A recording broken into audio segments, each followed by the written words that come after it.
Wide variety of folks here. Oh, did he? Yeah. So you're warned.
First time sitting next to each other.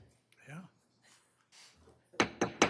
Good evening. I'm calling the Monday, April 8th, 2024 Planning Commission meeting to order. Will everyone please rise for the Pledge of Allegiance?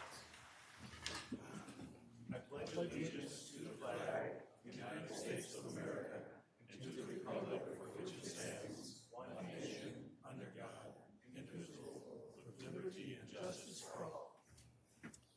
Thank you, everyone. All right, before we get to the agenda, I wanted to just welcome Commissioner Tricia Duncan to the commission. First meeting tonight, and then welcome back to Commissioner Farr and Commissioner Taylor. I think you're back for another 3 years, so congratulations. All right, moving on, do I have any requests for changes to the agenda this evening? Entertain a motion to approve the agenda.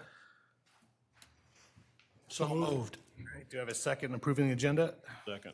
All right, all those in favor of approving the agenda, say aye. Aye. Agenda is approved for the evening. Minutes from the meeting held March 25th. Does anyone have requests for changes or concerns about the minutes? Commissioner Farr. Mr. Chair, just one word change. Page 2 for the recorder, fourth paragraph, 1, 2, 3, 4, 5, 6 sentences down. There's a sentence talking about the westernmost driveway off Valley View required a used access agreement. That should be a shared access agreement. Thank you. All right, any other concerns about the minutes? All right, entertain a motion to approve the minutes as amended. So moved. All right, I have a motion to approve. Do I have a second to approve the amendments? Second. Second. Do all those in favor say aye? Aye. Aye. Opposed? All right, minutes are approved. Moving on, we have 3 public hearings this evening.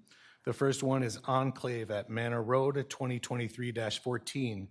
This is a request for PUD concept review on 6.43 acres, PUD district review with waivers on 6.43 acres, zoning change from rural to R1-9.5 on 6.43 acres, and a preliminary plat to divide one parcel into 17 lots and one outlot on 6.43 acres. Will the proponent of the project please come forward? Good evening. If you would, state your name for the record and tell us about your request, please. Come up to the mic if you would. Yeah. My name is Chris Contreras. I'm the president of Brandel Anderson Homes here in Minneapolis. And I'm putting forth a PUD for the Enclave at Manor Road. Will this work if I? Oh, there you have it. So just Brandel Anderson, I don't know if anybody's familiar with us, but we have been doing developments and building homes in the Twin Cities for about 30 years. Most of it in the southern part of the cities.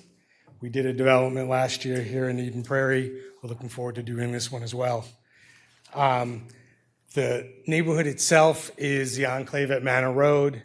Some of the exceptions that we're looking for, we've adjusted the setbacks, mostly to do that in order to pull the houses forward so that we could save some more of the trees. We do have some self-imposed redundancy rules to make the neighborhood look good. We're not going to build the same house to the left or to the right or directly across the street. Same thing with colors. And then our commitment is to just do what we have to do to make the development work within the city. We're going to size some piping down the road. We did our traffic study to make sure that it was acceptable. And then probably more importantly, just somebody from my company is going to be on site every day. There's a direct line to me who's going to make all the decisions about what happens. So it's not going to take us long to react if anything does happen. The development itself is 17 lots. It goes straight across to connect Manor together. We have put together our landscaping plan, both for the development and there's a tree replacement formula that we went through in order to make sure that we're replacing as many trees as we can. And then per house as we develop them, we're going to fill in as much as the landscaping as we can. Time frame, we think development will start sometime in June. Sales or to the public sometime in August, September. And then we think we should be out of there by April of 2026, complete escrow work and everything else done. The product that we're selling, it's going to range from 2,400 up to 4,000 square feet. We are a semi-custom builder, so if people want to do more, we have the ability to do that. Pricing will start in the low 700s. Some of the things to make the community fit in and look good, stone accents, increased roof pitches. We're using a smart siding instead of vinyl siding. Garage doors, we're going to put windows on them so they're not so solid. Enhanced landscaping, electrical vehicle ready, and solar ready for all the homes that will be sold in the community. Some of the elevations, we do offer one-level homes, and if somebody wanted to have one, we would build it for them. But the target buyer is going to be the two-story homes. Whoops. And just depending on how people put them together, the elevations will look differently depending on the home itself. And that's it for me. I brought really smart people with me, though, if you guys have questions. Great, thank you. Do we have any initial questions for the proponent? No? Okay, thank you. Thank you. Jeremy, will you take us through the city report, please?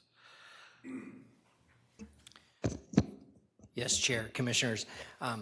As the applicant had noted, this is a request to subdivide the property into 17 lots with a right-of-way and a single outlot. The outlot will be used for the stormwater management on the northwest corner of the site. The 17 lots are oriented on the single extension of South Manor Road to connect the two ends at that location or adjacent to the site. This is a redevelopment of an existing farm. And while the farm itself is not historic, the Historic Preservation Society or Commission has asked to document the barn and some of the accessory buildings. So the property owners agreed to allow us to document that before demolition occurs. As alluded to by the applicant, there are a number of waivers requested. The front yard setback is requested to go down from 30 feet to a 25-foot setback. And then also the front yard setback along 168th for that single lot that is adjacent to 168th. The setback there, where they're asking for that to be reduced to 20 feet also. And that, both of those things, also the lot width on the north side of the building, or excuse me, the north side of the road, the lot width requirement is 70 feet. They're asking for a 65-foot wide lot there. Those three waivers staff is supporting because to get us to our goal of trying to manage or maintain as much of the existing vegetation around the periphery of the site as we possibly could. The reduced front yard setback allows the buildings to come closer to the street, allowing more space in the backyard away from grading and other features that would remove vegetation in that area. Really from the beginning, this project, we've tried to design it around maintaining the existing vegetation in the periphery of the site and then the stormwater requirements. The stormwater requirements have been a challenge just based on the nature of the soils, where the ground slopes, upstream infrastructure, how to kind of manage that. And so it's driven quite a bit of the design choices. The outlot in the corner there from a stormwater management is the best case scenario of what the options we looked at. We've looked at some kind of unique management features that didn't quite meet our goals from an aesthetic perspective or a maintenance requirement perspective. And this project with the waivers, we feel, does manage those or maintain those goals as much as practical.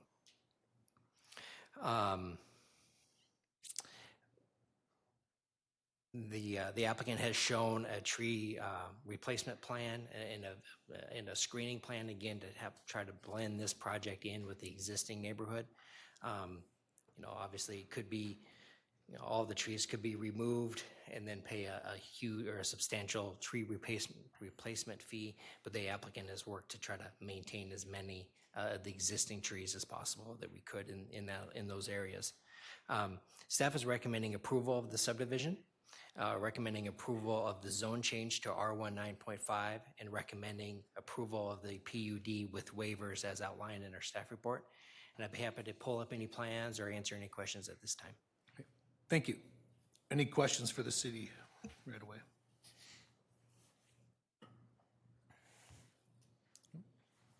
Okay. We will move on to a public hearing. This is a public hearing. It looks like there's a number of people who signed up that would like to speak. I'm just going to go in the order of the names. And when you signed up, and if you checked yes, you're welcome to change your mind, and you're welcome to at the end. If you didn't sign up to speak, you're welcome to come up at the end as well. So I will go first with Terry Pearson. I'll be speaking on the Lotus Villas. Okay. All right. Ted Melby. Good evening. If you could just state your name for the record, please. My name is Theodore R. Melby. I live at 11881 Germain Terrace, Eden Prairie. I'm questioning why none of you have any questions on this particular project. Have all of you visited the site? Have you gone on it, walked on it? 2 of you? 3? Been on site? Yeah, I've seen it. You've been on site? You have been? Driven past. Okay, good. I have a photo I'll circulate, I'll bring it up, showing what the tree removal has been on the development at the intersection of Pioneer Trail and Dell Road.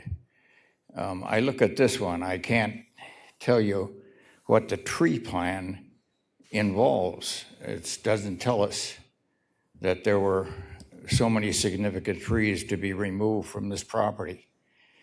And that, I hope when you see this photograph, you're going to realize that we aren't treating Mother Earth very well when it comes to trees. And the replacement plan, if all of you understand that, I give you all kinds of credit. I can't for the life of me make any sense out of that tree replacement formula. And I'll be meeting with city people in the near future to discuss that tree replacement plan. So leave as many trees as you possibly can. That would be very helpful. Thank you very much. Thank you.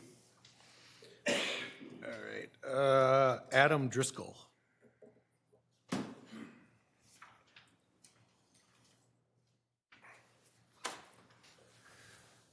Good evening. My name is Adam Driscoll. I'm at 6411 Muir Drive, immediately adjacent to the project site on the east side. So I respect the rights of the builder and the owner to develop the property to be consistent with the rules. A couple of things that I asked for them to consider and for the Planning Commission to consider as well on behalf of those living immediately adjacent are involving noise and traffic during the construction phase. So as the plan indicates, it's surrounded on all sides by existing neighborhoods. And so to the extent that the developer and the neighborhood can be familiar with the allowable hours of construction and numbers to call in the event that that is not honored, and anything that can be done from the construction phase to limit noise such that we don't have at least a 2-year period of the beeping sounds of reversing industrial equipment would be appreciated to be considered. As it relates to construction phase traffic, living on Muir Drive, I note that both Muir and South Manor and Mistral all are approximately 3 car widths wide, such that even at the current state, if 2 cars are parked adjacent from each other, only 1 vehicle can fit through, and we've seen numerous near misses as a result of that. By comparison, it appears that 168th is wider, so my request would be that construction-related traffic and deliveries, to the extent possible, more frequently use the west side of the axis on the new road as opposed to the east side of the axis. So construction noise and construction phase traffic, I ask for you to consider. Thank you for taking my comment. Thank you.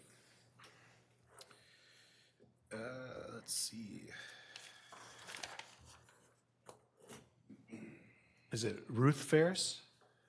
It's Patty Ferris. Oh, Patty Ferris. I have a fairly loud voice, so. Yeah, please. For any reasons, could I stand here? Can we pick her up online? Is there a mic we could bring to her? I can try and pull up. It's just we're recording online, so it won't be picked up. I'm sorry.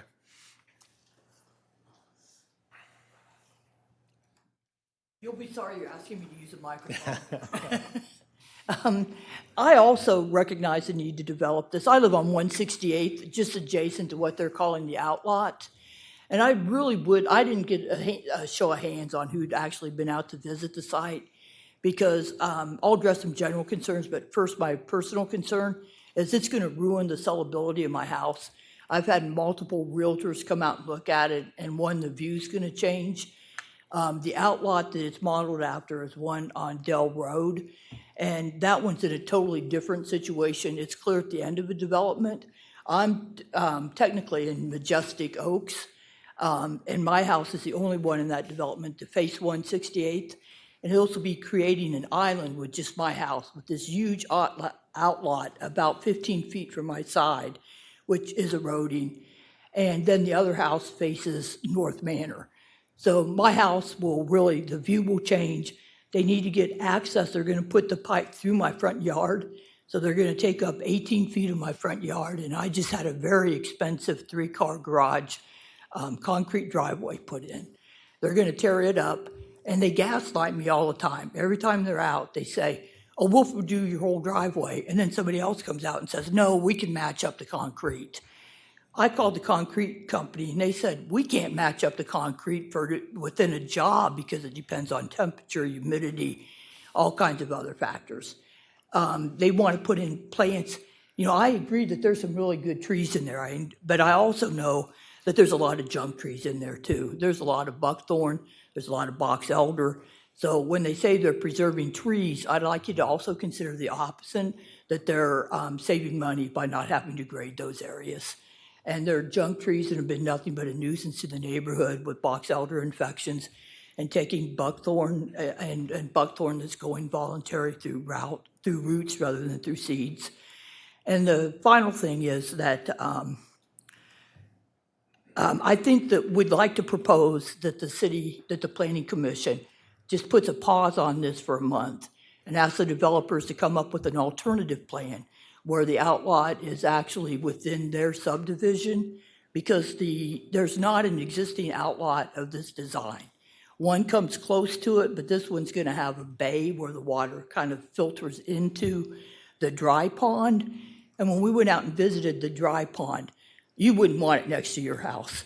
It has, it's a kind of a hole about 5 foot deep that's got some kind of foliage in it, and nobody takes responsibility for it. I would like to add that this outlot is within an HOA community, and so they have their HOA mow it. I can't afford to mow it. I have a hard time affording to mow my own grass. I can't mow it myself. The city sidewalk needs to be, it's a big walking path, and everybody walks their dogs on there. I mean, it's just a bit time to visit with neighbors when you're out after dinner time. There's so many people out walking. And if nobody plows that, if nobody mows the grass between the sidewalk and the street, it's just going to become terrible to pass. In terms of, I'm trying to get a whole bunch of points in here, and I know I can talk fast, so I'll be glad to go over anything. But in terms of the traffic, we're all concerned because so many kids go up to play at the local park that 168th is not as wide and devoid of children as other people from Muir have made it out to be. I've seen people almost got hit when they've taken to the street to walk their dog. So I think, I almost wrote you all because I wanted you to come and have a site visit. And I thought, well, that's probably not fair to other people, so I didn't. But I'd love to have any of you come over during kind of a take your breath period, if you meet every 2 weeks or once a month, and just come over and look at it, because the grading plan doesn't make any sense. The outlot is not the lowest. They plan a massive regrade of it that goes against the topography of the land. I did have the watershed district come out, and the developer claims that they submitted multiple plans to the watershed district. And indeed, they only submitted one plan. And they were told that plan wasn't acceptable because it didn't have any place to filter out the phosphates in the water, that it just had the runoff go straight in. And so I think that it'd be very easy to have kind of Muir Road come down, the new addition to South Manor, come down and do a U-turn and have a really nice outlot where they can keep it going and keep it, and have an HOA there and keep it serviced, and not ruin our neighborhood by having a pit essentially there that gets wet occasionally, but drains most of the time. And it's, bug breeding grounds. It's a rodent fiesta. It's just a mess. I mean, I guarantee you, if you went over and looked at the one at Dell, you wouldn't want it by your house. And all you have to do is ride down the road, and you'll see all the other retaining ponds are part of the natural topography, so that they have creeks running through them. They have a bunch of woods going through them. None of them are just plunked down in a neighborhood. And so I kind of feel like I'm getting the short end of the stick on this one. So and also, as far as the grading goes, there were people that had comments about their basements getting flooded. And I know we had a neighbor move out already from from North Manor, because their yard was flooded already. They didn't think the grading plan was adequate, so they already moved. And when we spoke to the people over in that addition that has the the pond similar to what they're going to put in the dry pond, they said that their yards are getting flooded by a backup from their underground sprinklers. Well, if they're going to send all the storm sewer, the sump pumps down into this dry pond, they're going to back up also. So I don't think they've done their homework. I think you have a situation where 3 different entities, the city, the developer, and the watershed, all have different purposes. And I ask one of you to step up and say, I'm going to be the integrator, and go through that and make a comprehensive plan that's going to address Muir's need for not having these big houses overshadowing smaller houses. In terms of the developer bending it into the community, I don't think it could look more out of place. I think it's going to be a sore thumb when you draw it down. It's going to stick out like a sore thumb. So I again would, we have pictures also, if you'd like to see. We took pictures on our phone. So, and there's all kinds of erosion. The lady had to have a rock retaining wall installed in her yard to keep the erosion from the pond. That's the dry pond that's kind of like this one. And they're not doing anything about it, the developers. They just want to come in and start digging. And they did admit to us that they had no experience with the development phase, that normally they take land that's already plotted and build houses on it. So this is their first experience, and I think they need help. I really do, because I think they're falling down, and I really don't want to be the brunt of their falling down. Thank you very much for your time. Sorry if I rambled. I was trying to cover a lot of points. Thank you.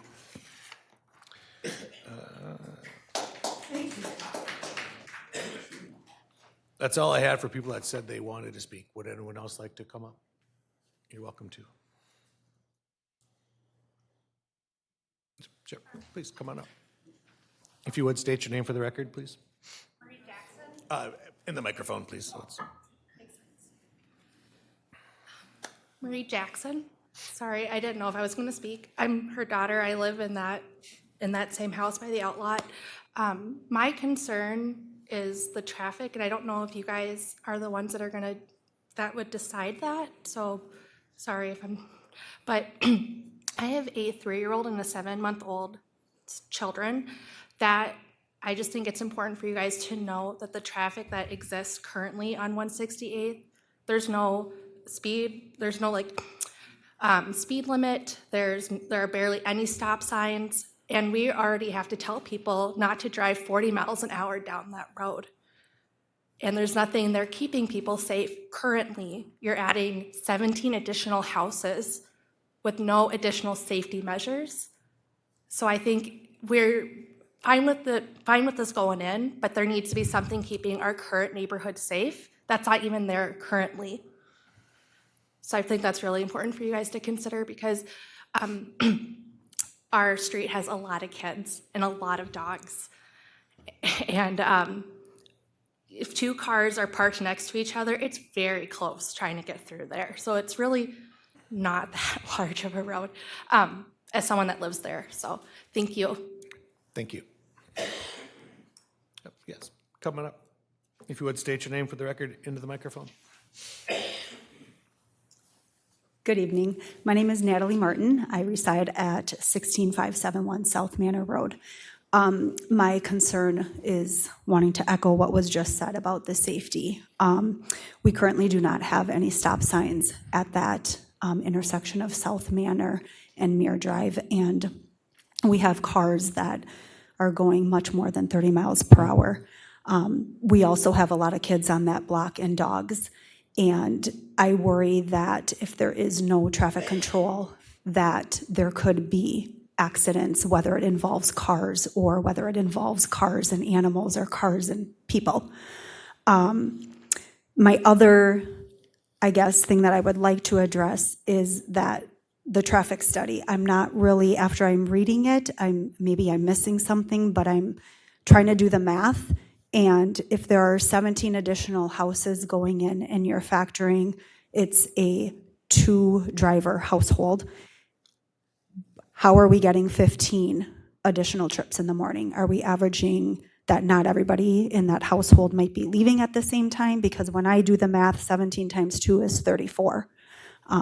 So I would just ask that you consider that as well as the traffic control, either at Muir or if we're putting it in and making it a 3-way stop, but something just so we can control that.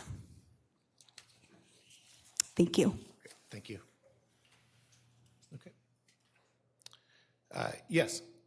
I'm sorry, it's not like I didn't talk enough. Yep. But I just wanted You have to come to the mic, please.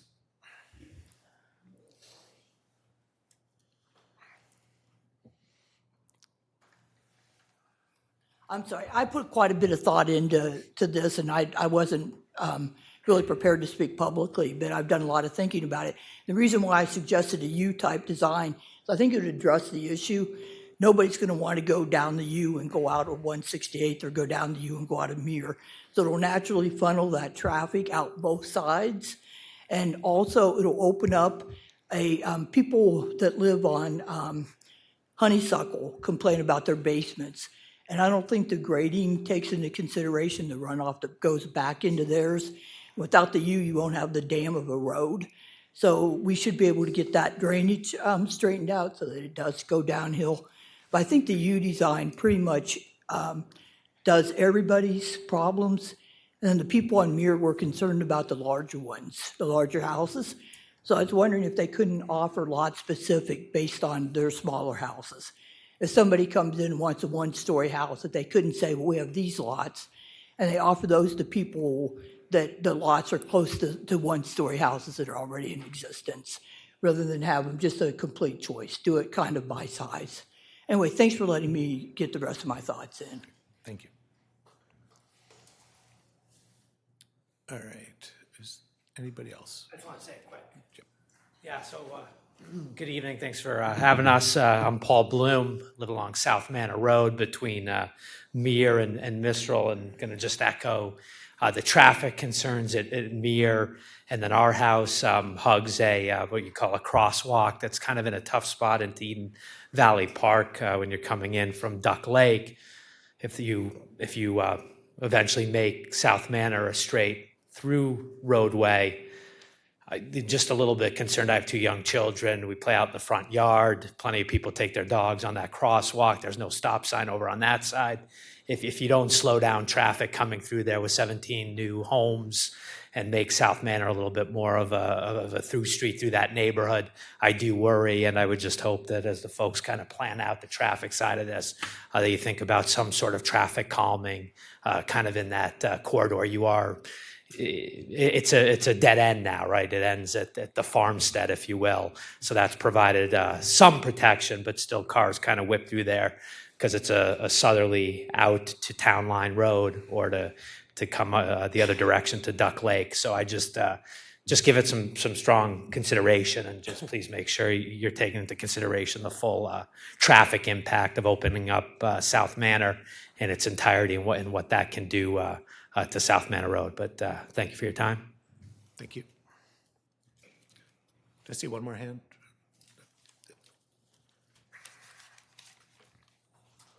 Good evening. If you would state your name for the record, please. Hi, my name is Kate Olson. I live on Manor Road on the other side, and I just had 2 comments. One is just reiterating the water management issue, only because when we moved into our house, which was built in the 60s, and it backs up to a development that was built in the 80s, the developers did not respect the water plan. We had someone come out from the city and they told us that. Well, the developer didn't do what they were supposed to do. And so we've had water issues in our yard for years, which we've had to spend a lot of money to take care of. And so I just think that's a really important thing to be sure is very well researched and understood, because that is a lot of runoff with no place to soak in. So that's just that comment. But I also was hoping somebody could address the zoning, because I don't quite understand. It says, it has some comments here about requesting to rezone to R1 to 9.5. Is that one zoning thing? Is that a set of zones? Because this seems like the houses are super close together, and I know I probably can't tell, but it seems different than the zoning around it. So I don't understand what those numbers mean, but is there anybody who can explain that, the zoning? Because shouldn't it be kind of consistent with the houses around? Yeah, we'll take comments and we'll have discussion. Yeah. So Okay, thank you. thank you. All right, seeing no one else, I'd entertain a motion to close the public portion of the hearing. So moved. All right, do I have a second? Second. All right, all those in favor of closing the public hearing portion, say aye. Aye. Opposed? All right, public hearing's closed. Further discussion? I heard kind of 4 general subjects: trees, traffic, water management, and zoning request. Safety, yeah. Well, I have a question, just for the record. What is the speed limit for City of Eden Prairie streets where they're unmarked? Chair and Commissioners, the speed limit when it's not marked is 30 miles an hour. All right, thank you. I just wanted to state that for the record because the young lady said there was no speed limit. There are speed limits. They may not be posted, but there are speed limits. Right, that's correct. The statutory speed limit in Minnesota is 30. Thank you. Could you, oh, go ahead, Commissioner Taylor. No, if you want to follow up with it. I just wanted to follow up on the comments that was made about the outlot. What plans are there in place to make sure that the outlot is suitable, doesn't cause any issues that were brought up by the neighbors in that specific area? I believe it's northwest. Could we get some feedback or comments on that from the? So the question is what's being done with the outlot, or how's that outlot designed, or the stormwater feature designed to not add water to the neighboring properties? Yeah, is that the question? Flooding the yards, and yes. I'll turn that over to Carter as this water management question. So as far as just the pond, are you talking about maintenance of the sidewalk and mowing and vegetation? What specifically, I guess, are you asking for? It's more specifically of what was brought up in reference to, there was concerns about potential flooding of their yard. Sure. So we can start with that. Okay. So this neighborhood doesn't have a lot of storm sewer in it to begin with. What's out there today, I would say, is going to be a worse situation than the treated contained stormwater that's being planned for this site. Right now, waterfalls, it goes where it kind of naturally goes, which ends up being in people's low yards. Across 168, there's some low areas where it just happens to be picked up after it floods and goes into a pipe. With this open space now being more or less collected into a street, goes through the pond area. It will be, there will be a bay, a separate area within this pond, so it will be a dry space where that water should be infiltrated. And again, these are partially City of Eden Prairie rules for stormwater treatment and partially watershed district. So she's right with the entities being involved. That water will go into the forebay, it's called, right? So it's going into that beforehand. It's going to infiltrate to a certain rate, and that's a requirement that has to happen to get the watershed district permit. And then water that may not infiltrate, that may go past that rate, will go into the lower space where it will go into another pipe and then through the rest of that system. So, from a stormwater treatment standpoint, things are better. From a flooding standpoint, I would say things are better as well.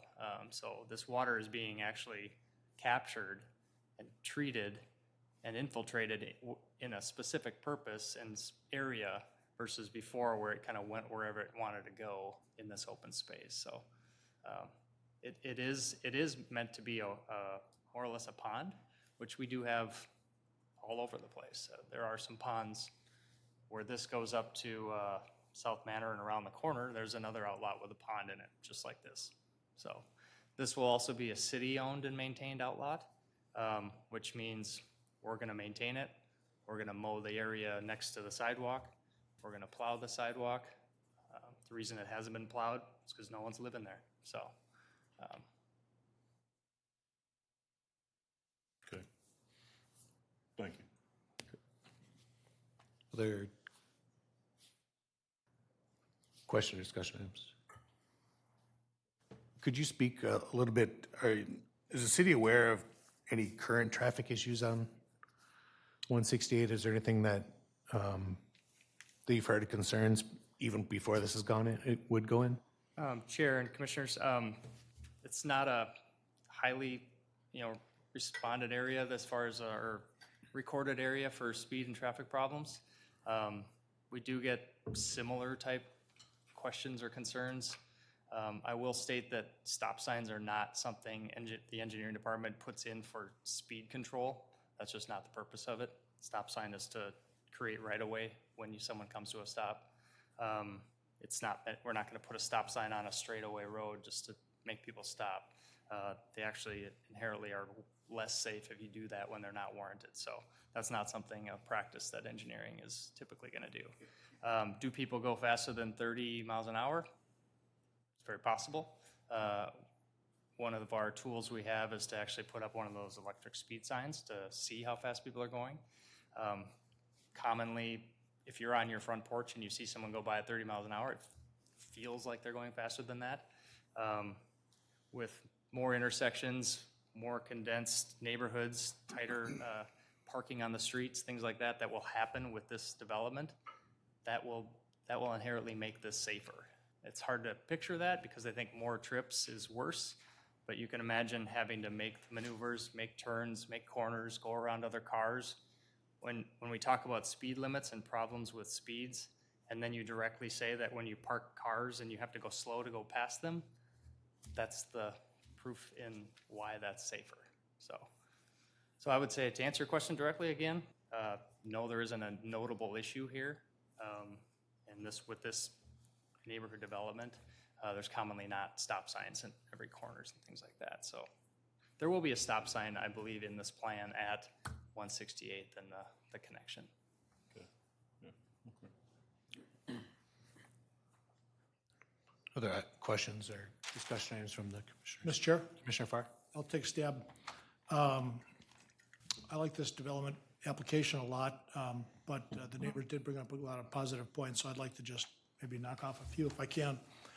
I agree with the staff's comment about the street going through and traffic concerns. Anytime we can connect streets up, it offers more dispersion options. So instead of that funneling of traffic, like I think Mr. Schultz was talking about, it again, it offers just many options. And we've seen this before on a lot of infill developments where there's a perception that there will be a lot more traffic, but again, with more options for everybody in the surrounding area, it really does work out best for everybody. There were some comments about the trees coming down, and I know that this is actually heralded as a really good application project, considering it's going from more of an agricultural farm to a single-family residential development, where a lot of trees have to be removed. But our city is actually known for the aggressiveness on our tree preservation policies.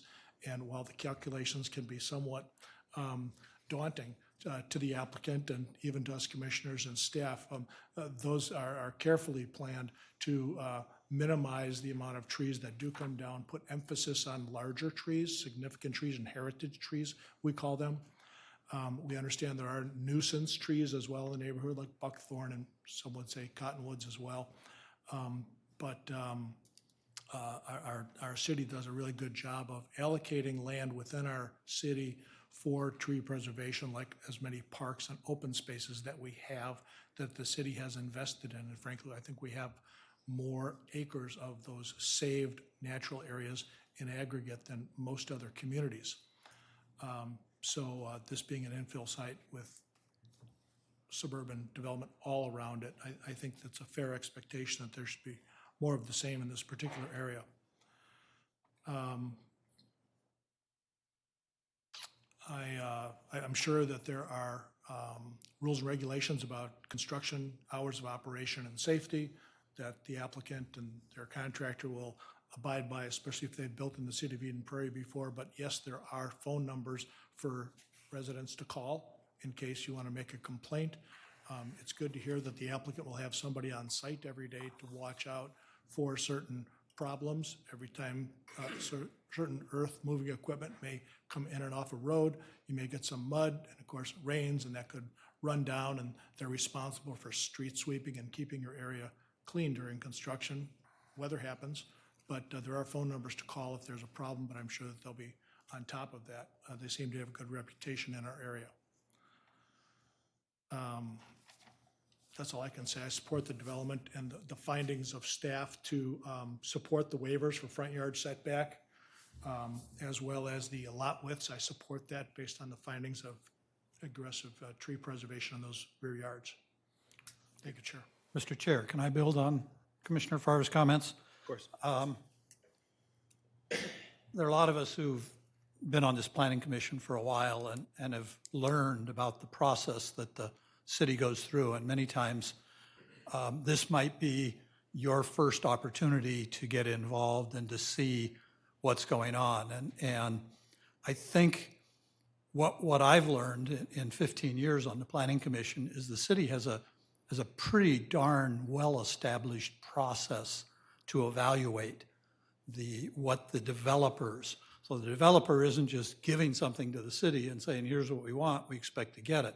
The city has a in-depth process involving all of the departments of the city, and they get into things in gruesome detail. And I know my first year or two on the commission, I was asking exactly these same questions, and we just learned that, no, all of this has been looked at carefully, and there are reasons for it. So when you ask, these gentlemen here representing the city, usually have a pretty good answer for it.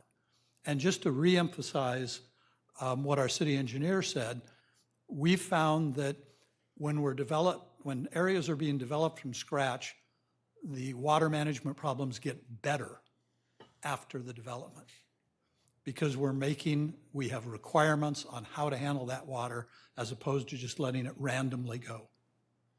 And so the answers you're getting here, I think, are sincere and well-researched. And I think I've found that I have pretty good trust in what the city's doing. And part of our job here, as well as the city council, where there'll also be public hearings on this, is to give you voice and to challenge where maybe we don't see the logic on what the city has done. But I too, like Commissioner Farr, feel that this is a pretty well thought out project.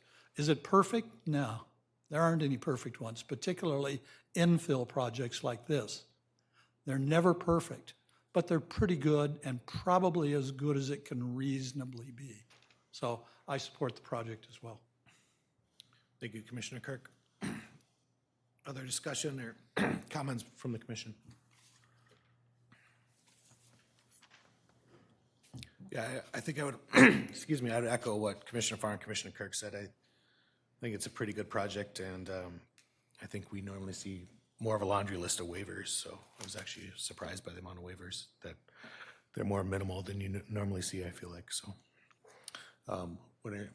Commissioner Farr? Chair, there was just one other resident concern that I just wanted to answer that I didn't have an opportunity before.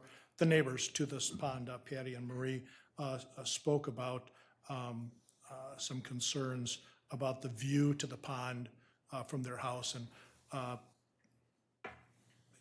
as one can imagine, there's probably one man's beauty is another man's trash. A lot of people pay extra to not be next to a house, but to look out onto a natural area. Some don't.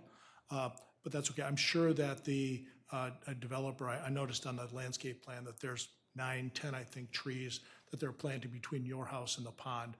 Some are deciduous trees, most of them are coniferous trees, which will be green all year long. I would urge you maybe to, through staff or directly with the applicant, they'll probably hand place those for you strategically from your window so that you're satisfied with your view concerns there. I think that they'll be happy to play with you on that so that that works out well as your driveway concrete. So just wanted to point that out. Thank you, Chair. Thanks. Did we cover the definition of zoning? Oh, if you could you speak to that, Jeremy? Yeah, so the proposed zoning is to R1 9.5. So R1 is residential, single family, and then the 9.5 suggests the size of the lot. So the minimum lot size in the R1 9.5 zoning district is 9,500 square feet.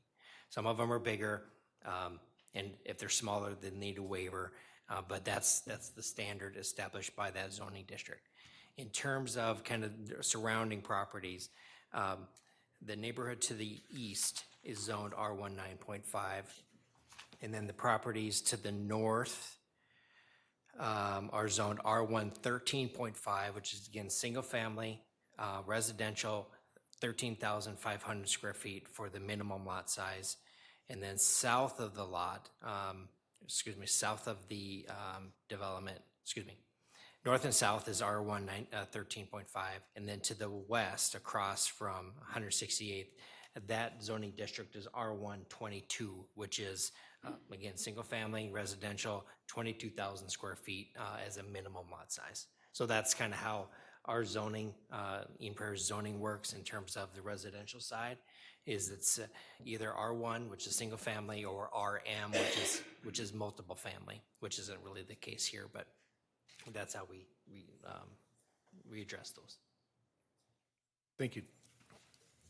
Mr. Chair, yes. if I may. Commissioner Duncan. Yeah, thank you. Just want to comment. I think these are all well-received comments, and I appreciate everybody coming out tonight to provide comments. And as the chair mentioned, I think there was a few themes that circulated tonight about traffic calming, water flow, zoning, and trees. And I just want to comment that I think I'm in favor of this proposal. I would say that in relation to the zoning, generally it does appear as though the lots are smaller than the surrounding area. I know there is a waiver that's being asked this evening, but if I'm looking at the plat correctly, that would just be one observation that I would make this evening, is it does appear that some of the lots, at least on the north side of South Manor, appear to be in smaller size to the general area. Thank you. Thank you. And yes, Commissioner Sobelay. I just want to have one quick comment about real estate. Somebody mentioned earlier about their home value may be dropping because of this development. I'm not sure if anyone's a realtor, but my understanding of it is the higher priced homes in the neighborhood would typically help the value of your home. That's where people typically want to be around, and that's when you have other people looking to renovate their existing homes as well. So that's my only comment about the value. Okay, thank you. All right. I would entertain a motion unless someone else has. One final thing. Commissioner Taylor. There was something asked about the noise as well during construction. Has there been any type of discussions or set times on when construction will start and I don't think it requires it, but is there any type of pile driving or anything that's going to be taking place when the construction start as well? Mr. Chair, Commissioners, in terms of the hours of construction, city code limits hours of construction, and I don't want to say it here because I don't want to misquote, but we do have a standard hours of operation from really every day except for Sundays and holidays, and then work is not permitted in those areas or those days. In terms of construction methods, I don't believe pile driving or anything that has been identified, but those would be subject to the same hour standards.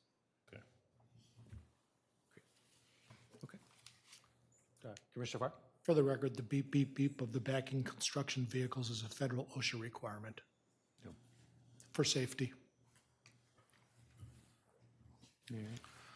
Mr. Chair? Yes, Commissioner Farr. I'd like to make a motion. All right. I'd like to move to recommend approval for PUD concept review, PUD district review with waivers, zoning change and preliminary plat, all on 6.43 acres as represented in the April 8th, 2024 staff report.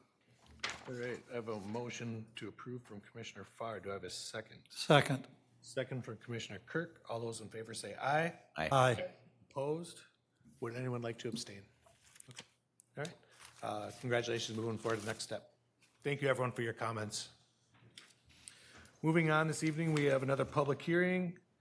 This is for Lotus Villas on Anderson Lakes, 2024-02. Request for a guide plan change from office to low-density residential on 5 acres. PUD concept plan review on 5 acres. PUD district review with waivers on 5 acres. Zoning district change from office to R1-9.5 on 5 acres. Preliminary plat review on 5 acres. Will the proponent of the project please come forward?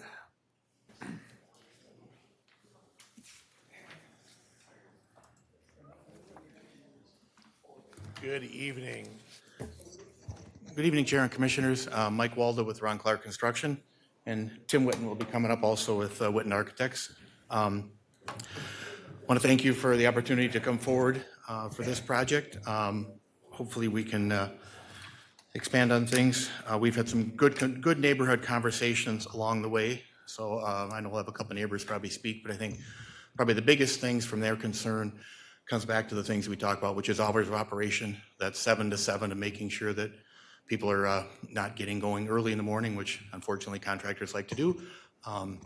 And also just making sure that the noise during the demolition of the site, if we proceed forward, and the dust and those type of things are handled. So we feel we've created a good rapport with the neighbors. We actually met with them before we started the planning process. We met with staff first, then we met with some of the neighbors most affected, kind of talked about what we're looking at, talking about the changes, and we think that kind of helped guide us hopefully to a plan that I think overall we have support of the neighbors. I think like anything, change is hard.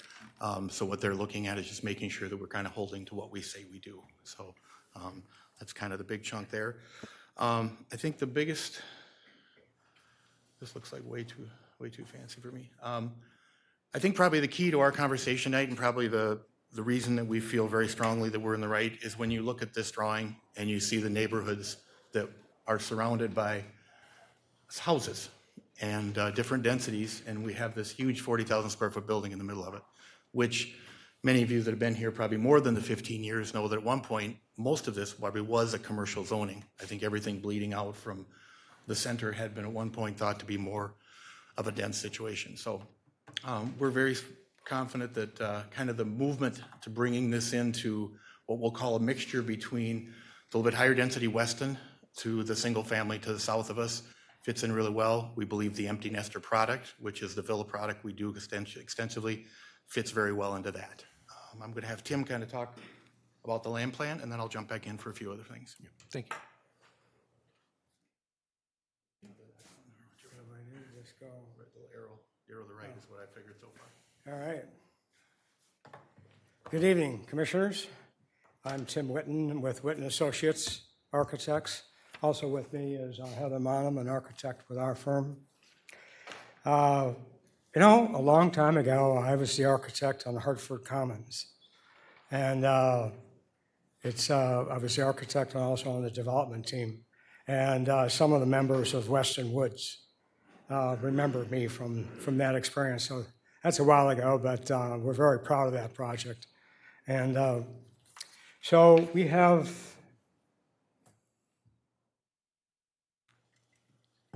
the site plan. I'm going to speak about that. First, the thought here was that we've got townhomes to the north, existing townhomes to the north, and we've got existing single family to the south. And this is what we call a transition. So now we have detached single family in between the twin homes and the large lot single family. And it's kind of one of the early principles of land planning. The office always did seem to be misplaced, possibly why that's vacant today. We originally considered a mix of villas and twin homes on the development.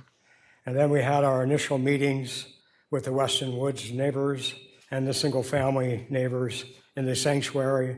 And we decided to see if we could make it work with all villas, which is what you see today.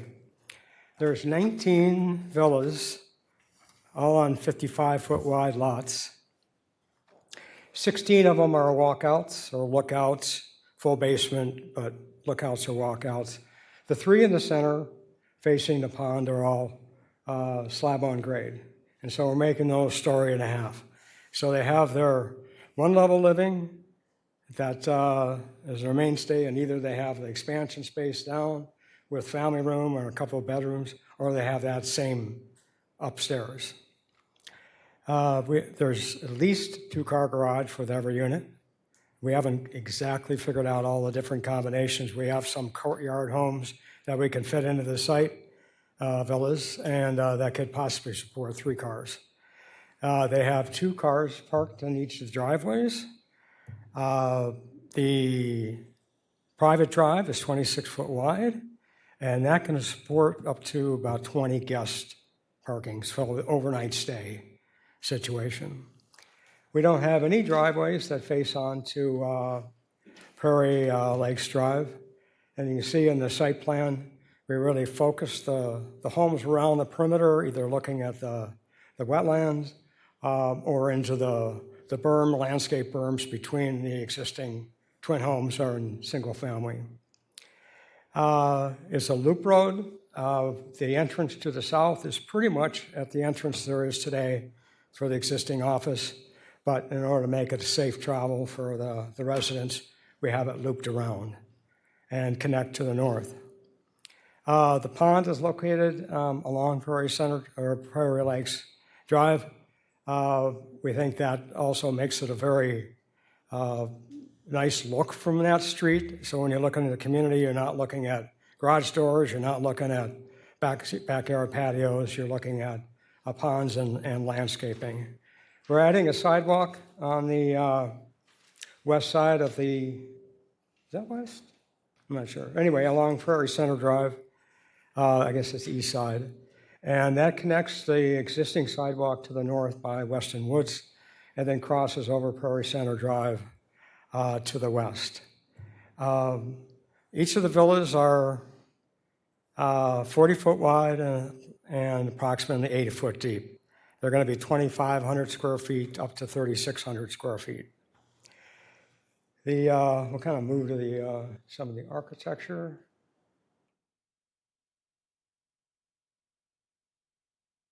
And so these are examples of Ron Clark villas in other locations. We've been working with them for 20 years. Very successful, highly detailed, We call four-sided architecture, so all sides of the building look as detailed as the front. The exterior material is going to be high quality of, either LP or hardy or stone at this stage. We feel the benefits, some of the benefits are really is that you have a single developer builder. So it's not a developer building and bringing in multi-builders.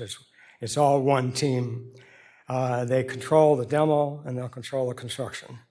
There's also going to be a homeowner association with the project, and but most importantly, it has the reputation of Ron Clark doing the project. And with that, I'll let Mike come up and answer some of the questions. I don't want to take anything away from you. Thank you. You're good. Thank you, Tim. Just kind of clarifying a couple things. Again, will be all HOA maintained, so all the snow removal, the private streets, private driveways, everything in the yards will all be maintained by the HOA. So that would be, it's anything. I think tax base, one of the things we'll look at, the 25 value or 24 value on the site was about 2.3 million. We're expecting by the time we're done, we should have around $20 million in villas. So definitely an advantage to the city there. One of the things that, let's see if I can, you might not be able to see it well. One of the things we've really tried to do in talking with the neighbors is you can see the landscaping both on the single family to the south, they've got a lot of nice trees in their backyards, and we're trying to do the same thing on our side. And one of the things we've been working with staff on is normally in those rear areas, we end up, because we do have drainage there, which is pretty minimal, but they want to do a drainage utility easement. And what we've used in the past is what we call a buffer easement. It gives the city all the same rights of a D&U, but it still allows us to plant the trees and to maintain the trees in those areas, which assist the buffering both from the north and the south. So it's something we've worked through with staff. We've got it implemented in many other communities, and it works really well because, engineers unfortunately don't like trees and easements, which I understand.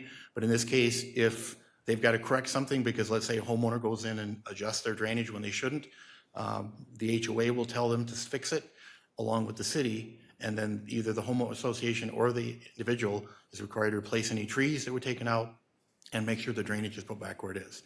And so it gives us a great enforcement mechanism to make sure we don't have any future issues with drainage.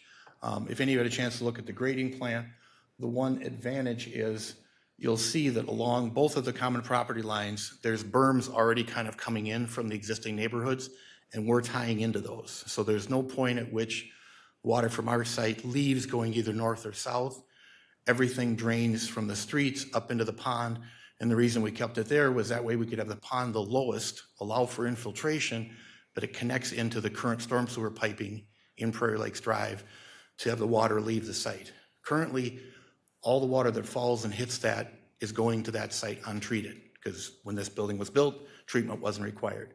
So now we're kind of taking the same drainage patterns, bringing everything to the front with guttering of the villas along with the streets. Ponding to the front allows us to treat it, infiltrate it, and then dump it into the current system over time to allow it to get into the normal process. So I think that's something very important. We have worked with the neighbors to the north of Reston about adding a 6-foot fence, solid opaque fence on the property line. There's a couple, as you can see, that the one home there that's pretty close looking straight across. They've kind of got a bay window that faces straight across. I think you received a letter from Mark and Becky. So we're working with them to have something to give them a little bit more of a visual buffer. The trees, I think, will do a great job, but they would like to see a fence, and if it makes sense to me, so we've added that into our presentation and our submittal to put a fence in for them. Kind of the other things that probably difference is internal sidewalks. Neither project to the north or south has them. I think with the minor amount of traffic on the loop road, we feel strongly that that's not needed, so we've left that out like the other two neighborhoods. Other than that, appreciate the opportunity, and we're here for any questions or concerns you might have. Thank you. Any questions? Mr. Chair, I do have one. Can you talk a little bit about the demolition process? Yes. So currently, we've been emptying everything out of the building, and again, hopefully, we've stopped at a point where if this goes south and we don't get approval, it would convert back to it. We do a multi-use tenant building, but They had 300 workstations in there. They had a huge data center in the lower building, which we actually were had somebody take 100% of that out and replace it. There's a 500 kilowatt generator there, which is crazy. And so we found someone that actually will reuse that. They actually take them, store them, and eventually sell them out. So we're looking to try and not have anything go to landfill that doesn't absolutely have to. And in this case, even the concrete from the building most likely will be taken to a facility where they'll be able to crush it. The demo process should take around 2 weeks, give or take about probably 10 working days to 12 working days. We've got the 3 contractors we're working with. They're all ones we've worked with before. We've had conversations with them about dust, which is usually the biggest thing from a demolition is, most of the demolition will happen from the parking lot over. So really, until we get to the outer wall, it isn't really going to affect the Weston Woods group. But the key is making sure that if we have a dry year, that we're getting water on that. And probably even more importantly is that they're watering during grading, because the demolition actually has less dust and stuff going into the air than the grading process does. So both our contractors we're looking at there understand that if we get another dry year like we've had, that we need to make sure we water that process. But the demo should be pretty straightforward. We'll have, with everything out of it, we've had phase 1 and hazmat surveys already done. We've got just some minor amount of glazing on some of the windows that has to be removed. That'll all be removed prior to that demolition piece. So we'll have clean debris leaving the site. Thank you. Other questions right away? Oh, great, thank you. Thank you. Jeremy, will you take us through the planner's report on this? Thank you, Chair, Commissioners. As described, this is several projects or several requests to facilitate this project. The first one being a comprehensive guide plan change to change the land use from office to low-density residential. Based on kind of the surrounding properties and the state of the office market, it seems to make a lot of sense to shift the land use from the office to the low-density residential. We did not want to see high-density residential or even medium-density residential, so that was a talking point when we started getting calls on this property. Just based on the neighbors, the neighboring developments, we didn't want to see any density higher than what really is shown in the townhome, or excuse me, the twin home development to the north. There are higher density projects to the west. And so we found a sweet spot in terms of density and land use in this project here. Also requested is a zone change to R1 9.5. It comes with a number of waivers, and I'll get to that in a moment. We're looking at also a PUD concept review and a PUD district review with the waivers. And primarily, we don't have a zoning district that just cleanly fits this zoning, this product. And frankly, we don't have a lot of the requests of this type of product to facilitate a change at this time. So we've found the best kind of case scenario in terms of what our zoning district allows for this type of product.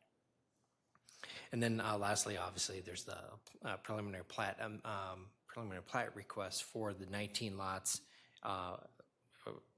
an outlot for the road and an outlot for the pond area. I mentioned the waivers earlier. There are a number of them that are requested.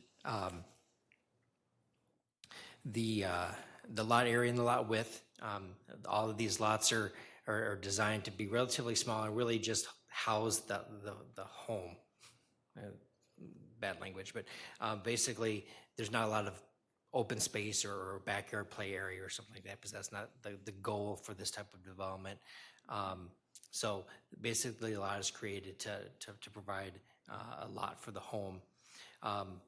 We can support that in this situation because it's a homeowners association managed product. They're going to manage the grounds, the landscaping, the lighting, the streets, those things like that, which sets it apart from our standard single-family residential development, where a developer may just try to put as many lots in there as possible.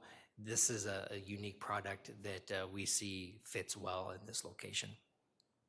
The setbacks, including the front and the rear setbacks, the front along the street there, our primary objective there is to make sure that you can park your vehicle in your driveway without overhanging a sidewalk if there is one, or overhanging the curb to impede traffic. So the 20 feet that is provided here is adequate to maintain that separation. So we can support that front yard setback. And then the rear yard setback for the 3 lots on the interior portion of the loop road, they kind of overlook the pond area. So they have the effect of the kind of an open space type of thing. So we don't see it as a negative impact there. The 30-foot setback for the structures on the periphery help provide additional kind of open space between this development and the properties to the north and to the south, to provide opportunities for additional landscaping, which the developer has done on the landscaping plan. From a lot coverage standpoint, this property is in the shoreland, so it is limited to 30% limit in terms of impervious coverage. This property was developed before that standard came into place, so obviously the office and the surrounding parking lot exceed that requirement. This proposal, while not being specific for each lot, we can calculate that it is a reduction in the stormwater impervious, or excuse me, the reduction in the impervious coverage area, which is something we always are looking for to try to reduce the impervious coverage when we can. And then the density, while it is higher density than the R1 9.5 zoning district, allows, it's 3.8 units per acre versus the 3.5. It falls neatly within our comprehensive plan guidance. We anticipate the guidance for the property of a low density residential. With all those waivers, the building sustainability standards do apply, and each lot will have an EV-ready parking space and solar-ready trusses to help kind of support those initiatives that established by the city.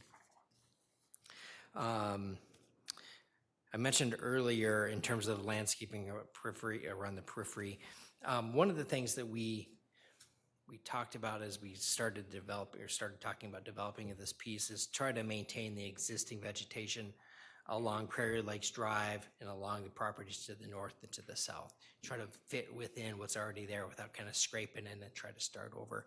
And I think the developer has done a good job to try to do that. The berm that's along Prairie Lakes Drive will remain. The back half of it, or the private side of that, will be adjusted to accommodate the pond and some other features. But what you'll see from Prairie Lakes Drive will likely be very similar to what you see now. And then obviously the existing landscaping to the north and to the south will be maintained and if not enhanced. There's a good sized berm on the private property to the south that won't be touched. And that's encouraging from a city perspective in terms of a redevelopment side. You're fitting within kind of the parameters of the development, or of the neighborhood, pardon me. With that, I'd be happy to answer questions, but staff is recommending approval of this project in the applications as illustrated in the staff report. Great, thank you. Do we have initial questions for Jeremy or the city in general? Commissioner Farr?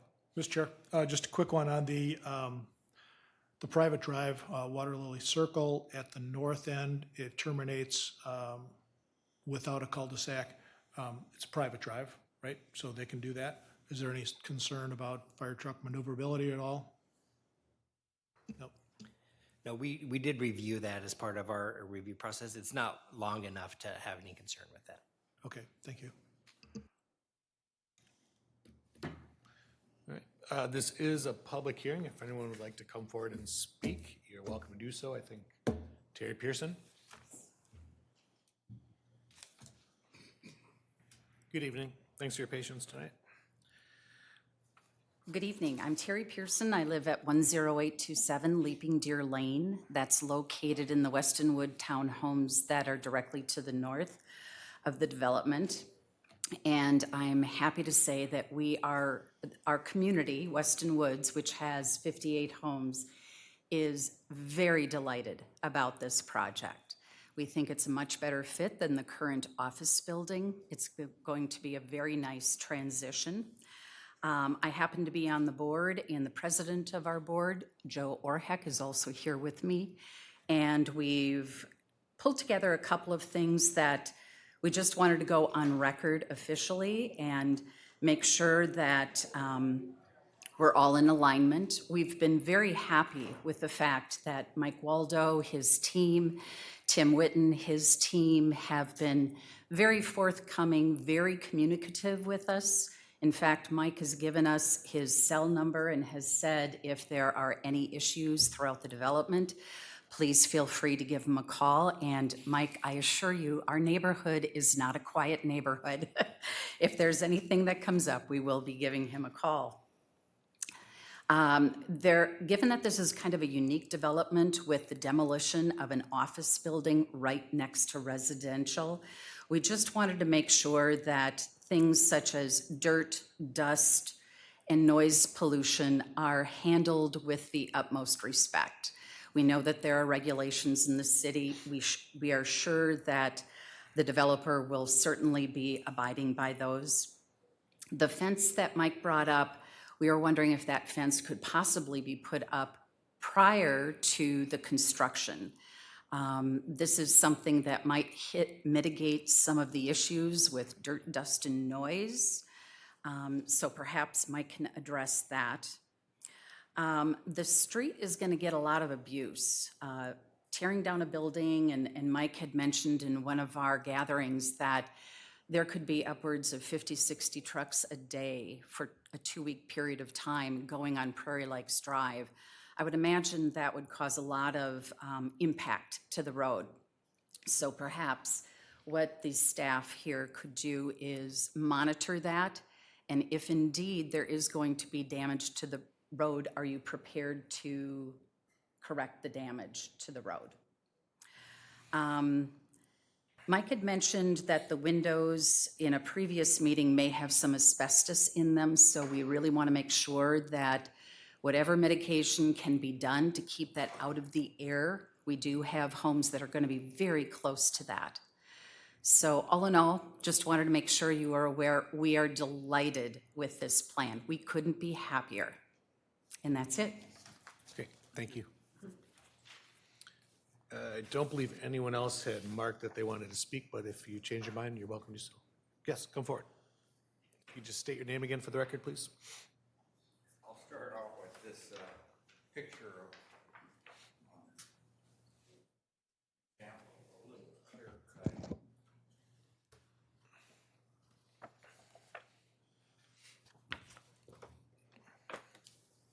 I'm talking about trees. I'm looking on page 3. I'm sorry, would you just restate your name for the record again? Oh, my name is Theodore Melby. Thank you. And I live in Eden Prairie. Page 3 at the bottom, tree loss and grading. This isn't very helpful to me. There is a number of trees that will be removed. So my question is, how many? And then it says, including significant trees. How many? They know what those numbers are, and I think it would be beneficial to the public if you would specify those numbers. It's only with knowing what those numbers are that you can. By the way, we have in the city staff a certified arborist who is familiar with calculating the environmental harm of tree removal on any given parcel of property. And her name is Miss Commers, Commers. And you might want to suggest that maybe she take a look at some of these tree inventories and use a well-known program to quantify the environmental harm. I see the gentlemen on both ends of the commission who've been around here for a long time. And our record in Eden Prairie of removal of significant heritage trees is absolutely disgraceful. And if you were to calculate the environmental harm over the last 25 years of our residential subdivisions being built, you'd just be shocked. It's embarrassing. So I ask, how many trees are scheduled for removal on this site? And how many of those trees are significant? Before you make a decision, maybe you want to ask Ms. Comers to look at this and quantify the environmental harm of removing these trees.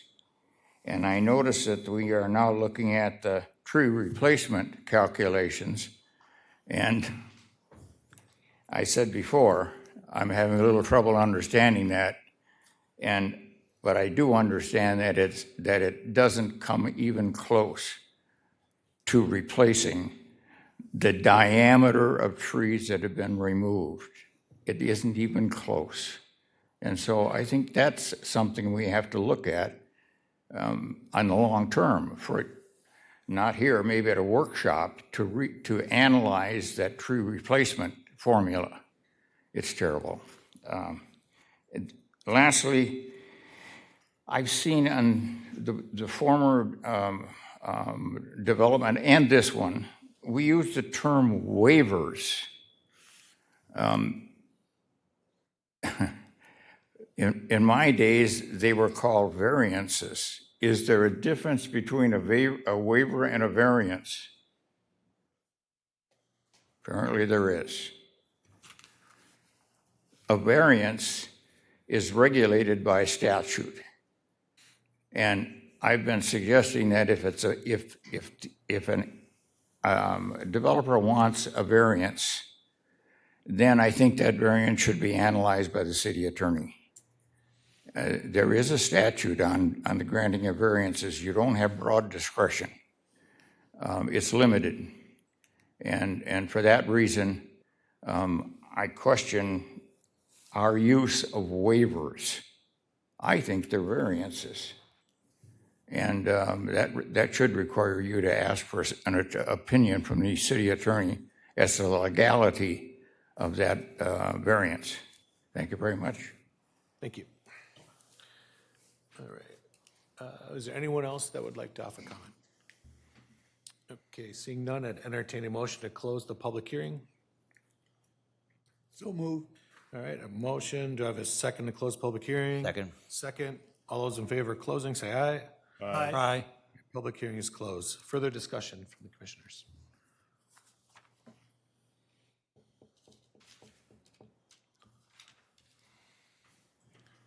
I guess I have one. Jeremy, could the city comment on the tree replacement plan on this? I don't know if we heard quite a bit about that.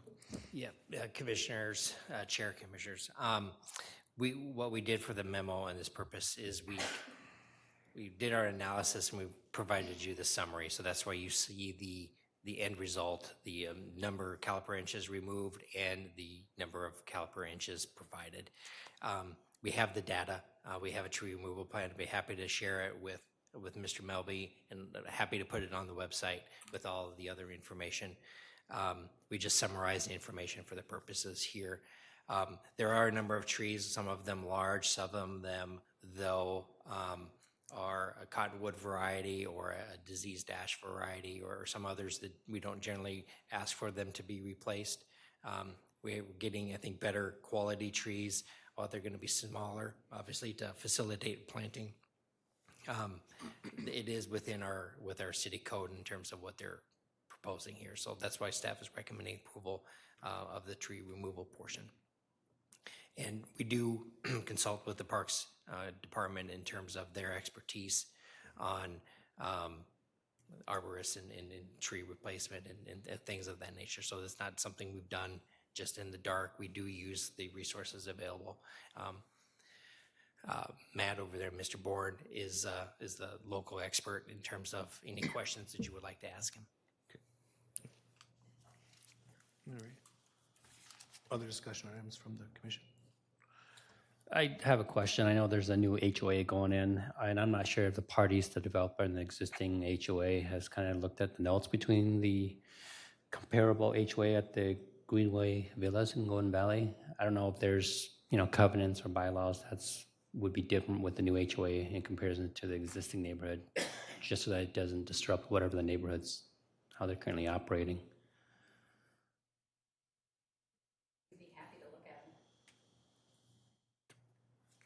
Any concerns with that? Mr. Walden?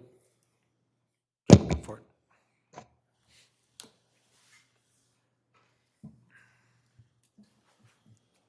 No, at this point, I think the HOAs, this will be 50th community probably I've done of multifamily over the years, so we spend a lot of time making sure HOA projects work. One of the differences between our HOA and the Weston is we do not do exterior home maintenance. Each person does that, so that's probably the only difference. But as far as working together with them, if there was something related to a property line issue, then we would have the two associations work together.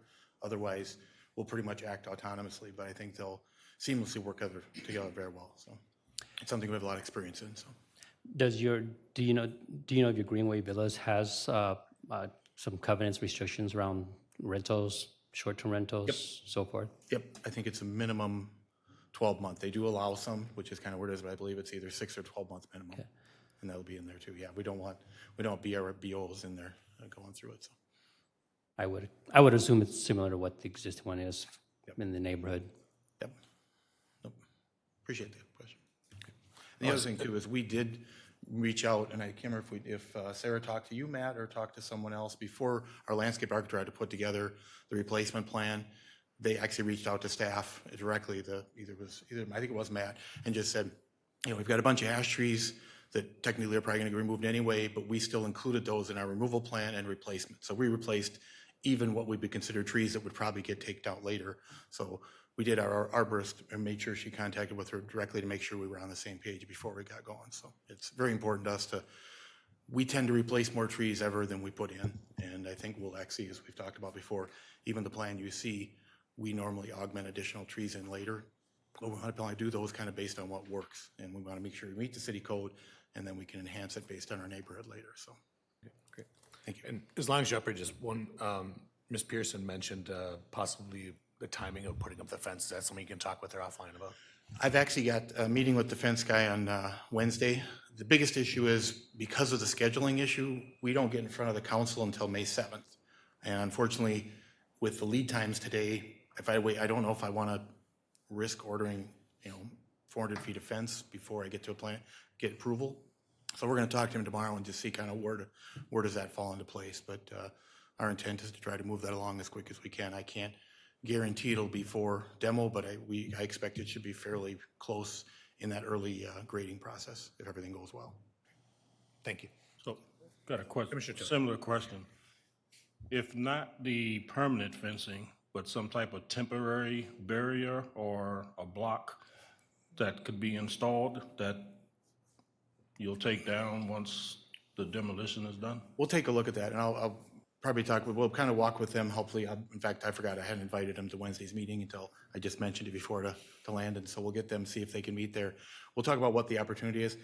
There isn't a whole lot more than silt fence, which is pretty low, that can really be done temporarily, that's going to actually last well.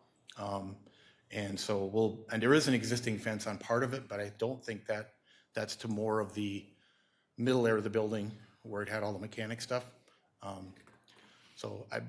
We'll research it, but I don't think there's many ways to fix it besides just getting a permanent fence in place. And I personally, right now, I don't think we're going to be able to get that to probably close to June before we could get that installed.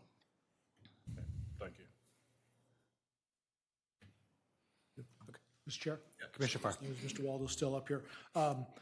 Since we were talking about front yard widths as one of your waiver requests, I noticed that on the east side of Water Lily Circle, which is block 2, there's a couple lots, 7 and 8, that have like a 62-foot frontage, but then continuing along that same row on the right, everything goes down to 56 foot. Could you just standardize the widths to maximize instead of 56, maybe it grows to 58 or something like that instead of the 62s and 56s? The one is we have a wider between, I believe it's 8 and 9, which is where we've got an overflow of water. So it was the emergency overflow, so they kept those two buildings a little bit wider. So I think that's why. I think there's a little bit wider in that section. And So I don't think we've exactly duplicated, but everything's 55 except for those couple, the one in the corner, I think is 62, and then I think it's between 8 and 9, it's a little bit wider also. Okay, so there's a good reason why. Yeah. Thank you. Good enough for me. Thank you. Oh, Thanks. Thank you. all right. Other discussion? I guess just one other, Jeremy, what happens when construction vehicles destroy a road or something? What? What I would expect, the city would require them to repair or replace the damaged portions. I think I would defer that to Carter a little bit more.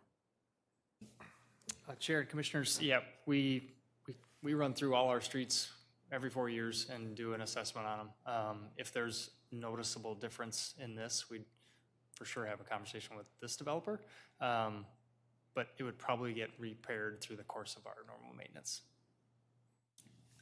Thank you. Which happened on one of the streets in my neighborhood this last summer, and it got repaired. We have flexibility to move those streets in and out of that schedule as needed. So if it were to be bad enough that it would jump to a level to do sooner, we would do that. Thank you. All right, any other discussion items, or I would entertain a motion if someone. Mr. Chair, just a point of findings again. I think that this product type makes a lot of sense in our city. I think it's a growing demand for it. I really like the site plan. I think it's simple and thoughtful at the same time. Certainly, I support the guide plan change from office to residential for all the obvious reasons that staff and the applicant brought up. So I think it's a clean proposal and be good for our city. Thank you, Commissioner Fart. Other comments? Mr. Chairman, Commissioner Kirk. with that, I'd like to move to recommend approval of the guide plan change, PUD concept plan review, PUD district review with waivers, zoning district change, and preliminary plat, all on 5.0 acres as represented in the April 8th, 2024 staff report. All right, I have a motion for Commissioner Kirk. Do I have a second? I'll second that. Second for Commissioner Duncan. All those in favor say aye. Aye. Opposed? And anyone like to abstain? All right, congratulations. You're moving forward, and thank you for modeling good neighbor outreach. All right, one more public hearing this evening. Asia Mall parking lot expansion 2024-01. Request for planned unit development concept review on 4.69 acres. Planned unit district amendment with waivers on 4.69 acres. Site plan review on 4.69 acres. Will the proponent of the project please come forward?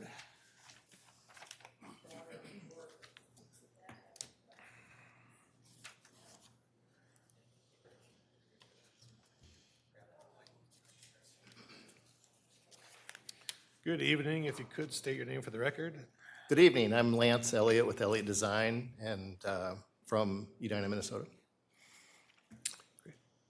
And I was commissioned by Asia Mall to do the civil engineering plans and traffic study and stormwater calculations for a parking lot expansion at their facility.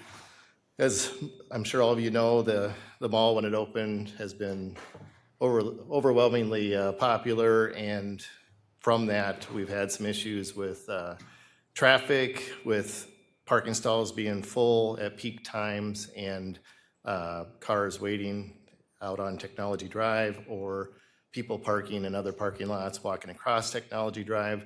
And so because of those issues, we've been meeting with the city and going through all the different options of trying to eliminate that. And the best is to basically expand the existing parking lot. And so tonight we're looking at asking for approval on that expansion from a CUP standpoint, and there are 4 waivers involved from that. So with Asia Mall, from the project standpoint, our goal would be with approvals, we would be looking at starting construction this summer and completing the project, which will be completed by AMCON Construction yet this year, and try to move as quickly as possible to eliminate the problem. The main points tonight in regards to the approval are the required waivers. which include setbacks, impervious surface area, parking, and islands, which I'll talk about a little bit more in detail, the landscaping and tree replacement around the new parking lot expansion, as well as the stormwater improvements. I don't know if you can see real clearly on here, but this plan shows the overall aerial of the existing facility, the existing parking lot that was formerly the Gander Mountain back years ago, that was then converted to Asia Mall. And at that time, through the approvals of converting it to Asia Mall, the existing parking lot remained as it was. There was a waiver provided at that time, with everybody, I think, underestimating the popularity of the new facility.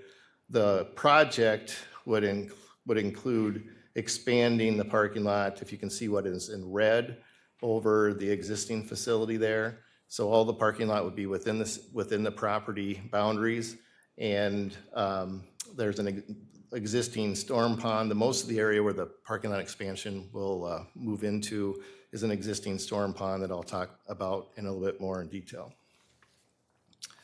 For the setback, for the waivers, the first one is the setback. I'll just go back to the picture real quick. If you see the parking lot on the bottom, on the south side of the parking lot, just north of Technology Drive, you'll see where the limits of that parking lot is 10 feet off of the existing property line. The whole existing parking lot is there. Our proposed expansion will match that. As you can see, there's quite a bit of space from Technology Drive up to the parking lot, but technically that edge of parking is closer than what the setback is. So the majority of the waiver is asking for that setback to match what is existing there. The other portion is up at the north side, up towards the interstate. There's a chain link fence up there that right now has about 10 feet of space.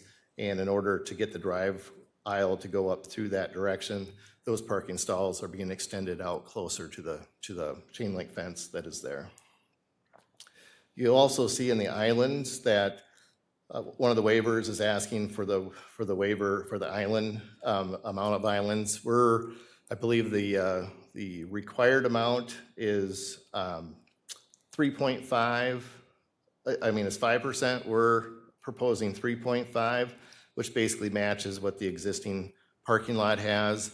And we're looking at improving the aesthetics from a landscaping standpoint along the whole frontage, that hopefully from the majority of people driving by the parking lot or driving into the parking lot will notice that as a benefit in comparison, or maybe even greater than the islands that were a little bit shy. You'll see in the staff report that if we did put the islands in per the city ordinance, then we'd be losing the parking stalls, which we felt was a bit of a detriment to what they would actually provide for this instance, and us making up with the other landscaping.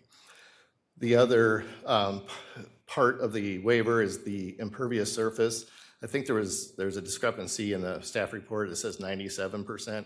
It's actually 87% is our current, is what our proposed impervious would be. And that's just on the basis that the property is only so big. The one thing to keep in mind is if you look at the global area around this site, that with the interstate and the power plant to the west, and if you go all the way to the east to Technology Drive, that actually the overall impervious area percentage within that total area is actually under 30% if you look at that entire area globally. It's a little bit more concentrated on the site, but overall it actually is less than 30%. So those are the main points on the waivers. The parking part of the waiver is there's a negative 20 stalls based on the city code. The main part of this graph is to show that from the city zoning code calculations, it comes up with a 445 required stalls. I think there might be one stall difference. There's a couple discrepancies on the numbers that we'll finalize with the staff report versus our last plans, just based on some iterations. But as you'll see, we're about 20 stalls at a deficit to the city code. But if you look at the parking study based on actual uses, actual proposed, from an engineering standpoint, you'll see that the expected parking peak times are in that 317 to 344 stalls, which are 425 stalls, well exceeds that. In comparison, the existing number of stalls is only 294 stalls. So as you can see, why there's currently a problem is that the total number of stalls out there are way under what the anticipated peak loads are based on the actual parking calculations.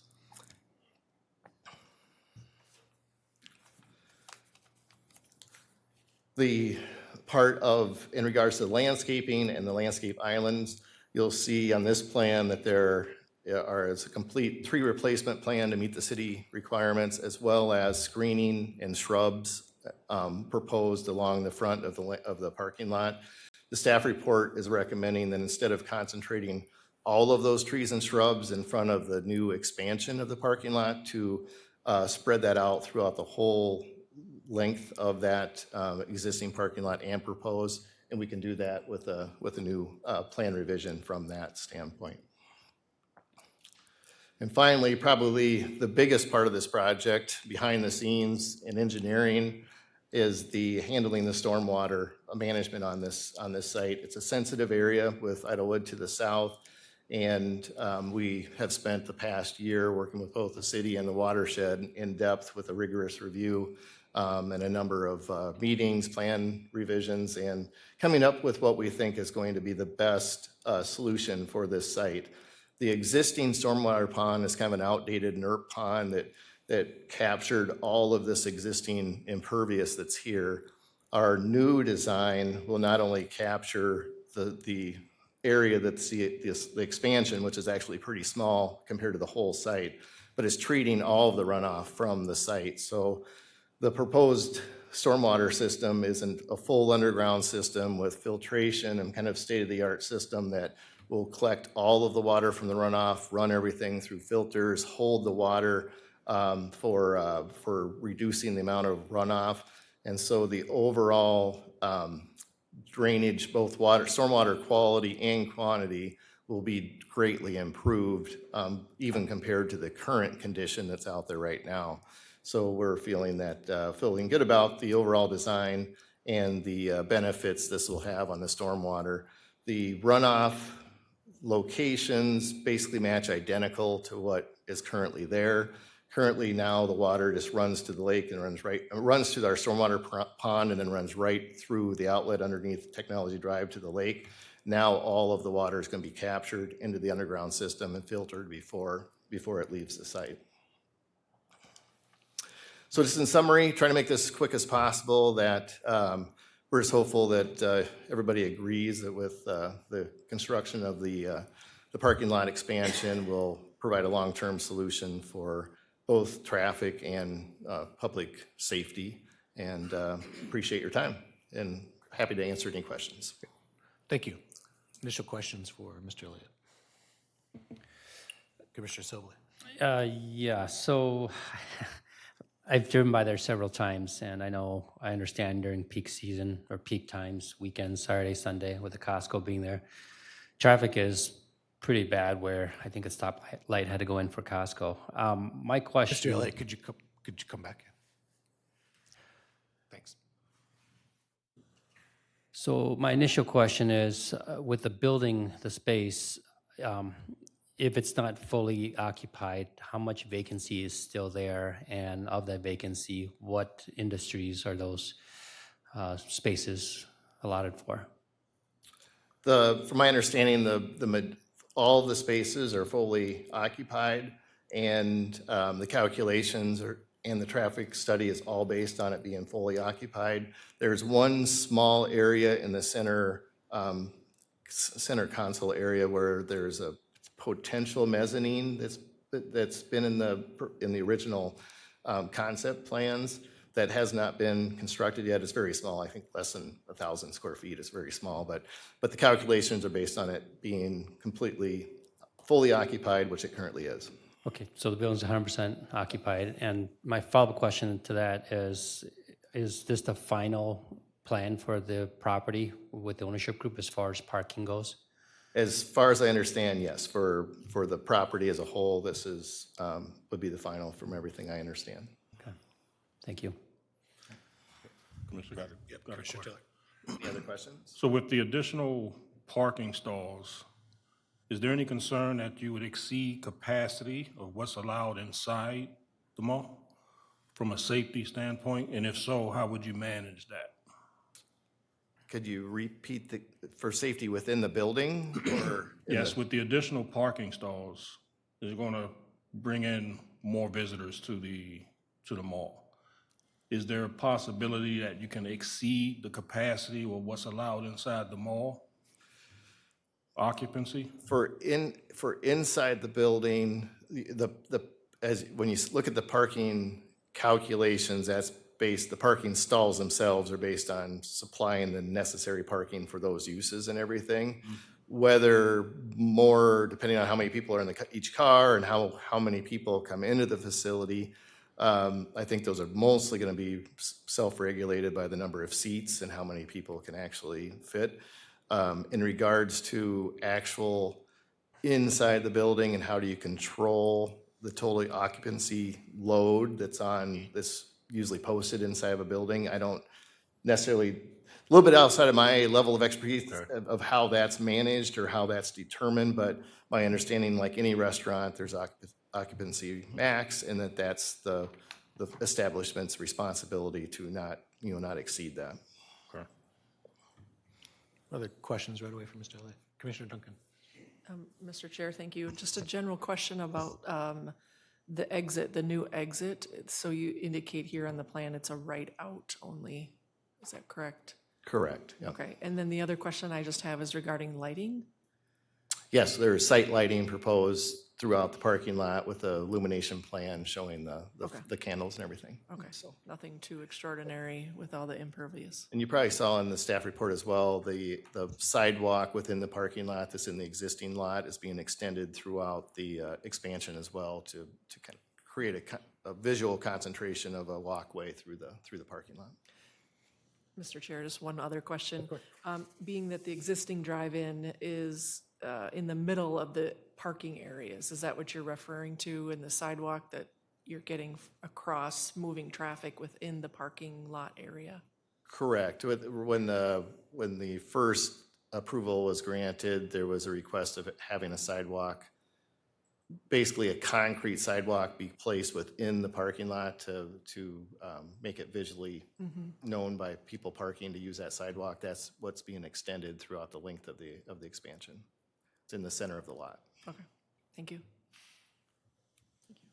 Mr. Chair? Commissioner Farr. Yep. I want to preface my comments by saying I think this is a great asset to the community and frankly regional, so we all want this to succeed, and we were surprised, I think all of us, with the popularity of it, and we're glad to see the popularity.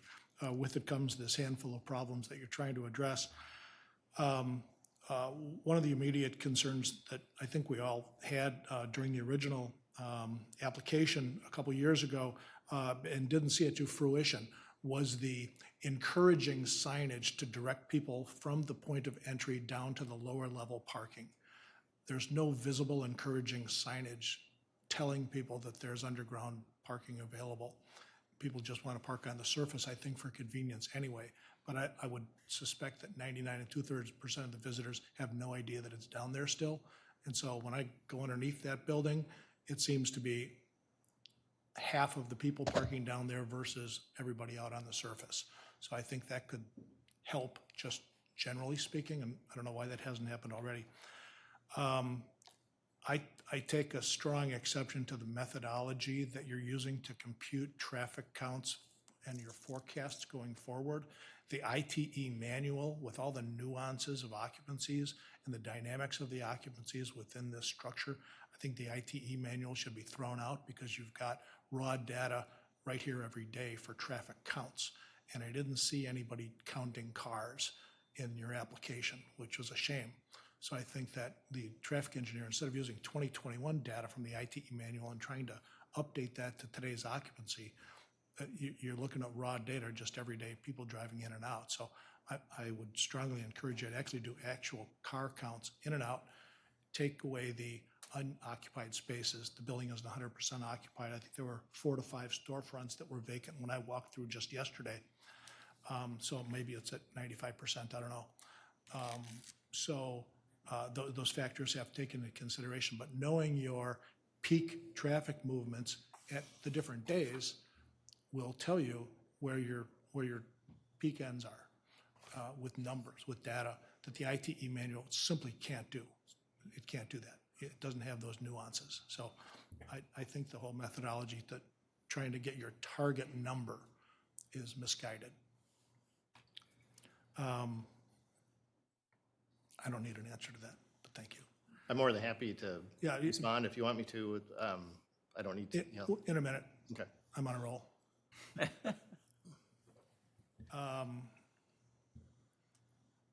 In your application letter, you stated that the square footage and restaurant seating has been added, which has increased the parking shortage problem. How did that get approved when we already had a parking problem? I'll wait for an answer on that one.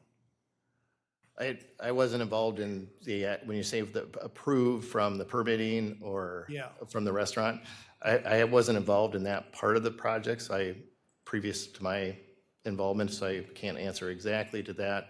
My understanding is the original proposal was based on estimates, or when the original proposal was put together on not knowing exactly, at that time, not knowing exactly how everything was to be built out. So when everything was put together, it was based on assumptions, basically. And that's, I think there was it's not a significant difference, but there's just a little bit difference in regards to what was proposed and what the exact final uses and counts, how it is all divvied up. There's a slight difference in from what was originally assumed at that time. All right, thank you. The way I read it, it sounded like there might have been some changes along the way that would purposely add parking demand that were unattended to in terms of the impact of surface parking. Not that drastically changed anything. Okay, all right, thank you. In the original application, we who have been here for a while remember that the application included a proof of parking plan like we ask of just about all of our applicants. And that proof of parking was a parking ramp. Not that we ever thought that financially that would be a feasible solution, but nonetheless, that was the applicant's choice for a proof of parking solution. So here we are, and what can you tell us about the change in direction from the committed solution of a parking ramp to an expanded parking lot with more than half a dozen waivers? I guess from the standpoint of the challenges, the few different challenges, and also looking at the parking lot expansion, that the parking lot expansion would be able to be added without impacting the existing parking lot and being able to let people, the goal is to keep the existing parking lot open while the expansion is being done, so that that's not being an issue during construction and everything. We did look at some challenges with the parking structure, with the overhead power lines that are running over the parking lot itself. That poses a problem. And then it really boils down to, with the stormwater, to get the improvements to the storm pond and the underground system, it'd be very difficult or impossible to put that underneath the structure. And so the parking lot expansion allows for implementing the underground system. That is, from the standpoint of, like I explained before, actually superior to what's there now, and everything. Sure. All right. Have you explored alternative stall striping layouts? As a suggestion would be one-way aisles instead of two-way aisles. So the aisles are only, I'm going to say, 15 to 16 foot wide with 60-degree parking, which would narrow up your bay spacings, offering more space for potentially the landscape islands that you're losing or additional parking stalls? Yes, we looked at the very beginning. That was my first concept, is there a way to reconstruct the existing lot or restripe the lot or just reconfigure it in a way to maximize the number of stalls? And we had a number of meetings with the city early on in that process, and I went through a number of iterations of layouts with one way, with changing the orientation from east to west and north to south, doing the existing bay right now is like 3 feet larger than what technically is allowed. So we looked at trying to even just kind of redo the whole site in a number of different factors, and this ended up being the most efficient layout. And probably because they may have done the same thing back when Gander Mountain was designed, I don't know, but we could not come up with any layout changes within the existing lot that really gained any stalls compared to what is currently there. And so that's where we looked at keeping that as much intact as possible and then adding on instead. Okay, thanks for looking at that. Appreciate that. If we do follow through on the surface parking improvement, would you consider pervious pavements to lessen the stormwater management impacts that you're talking about? I'm sure they're very expensive.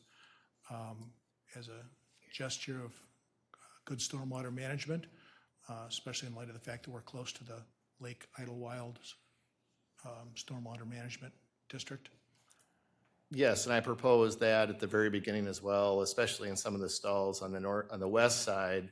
But I was talked out of that mostly from the watershed and from the stormwater city stormwater department, just because of the two things: the maintenance and the ability on the scale of our project to implement the permeable pavers or porous asphalt or pavement to do that, and with the implementation of the underground storage system and the filters, which are pretty high level, we can control and maintain the water treatment way better through those methods, and it's far superior than counting on the permeable pavers or porous asphalt.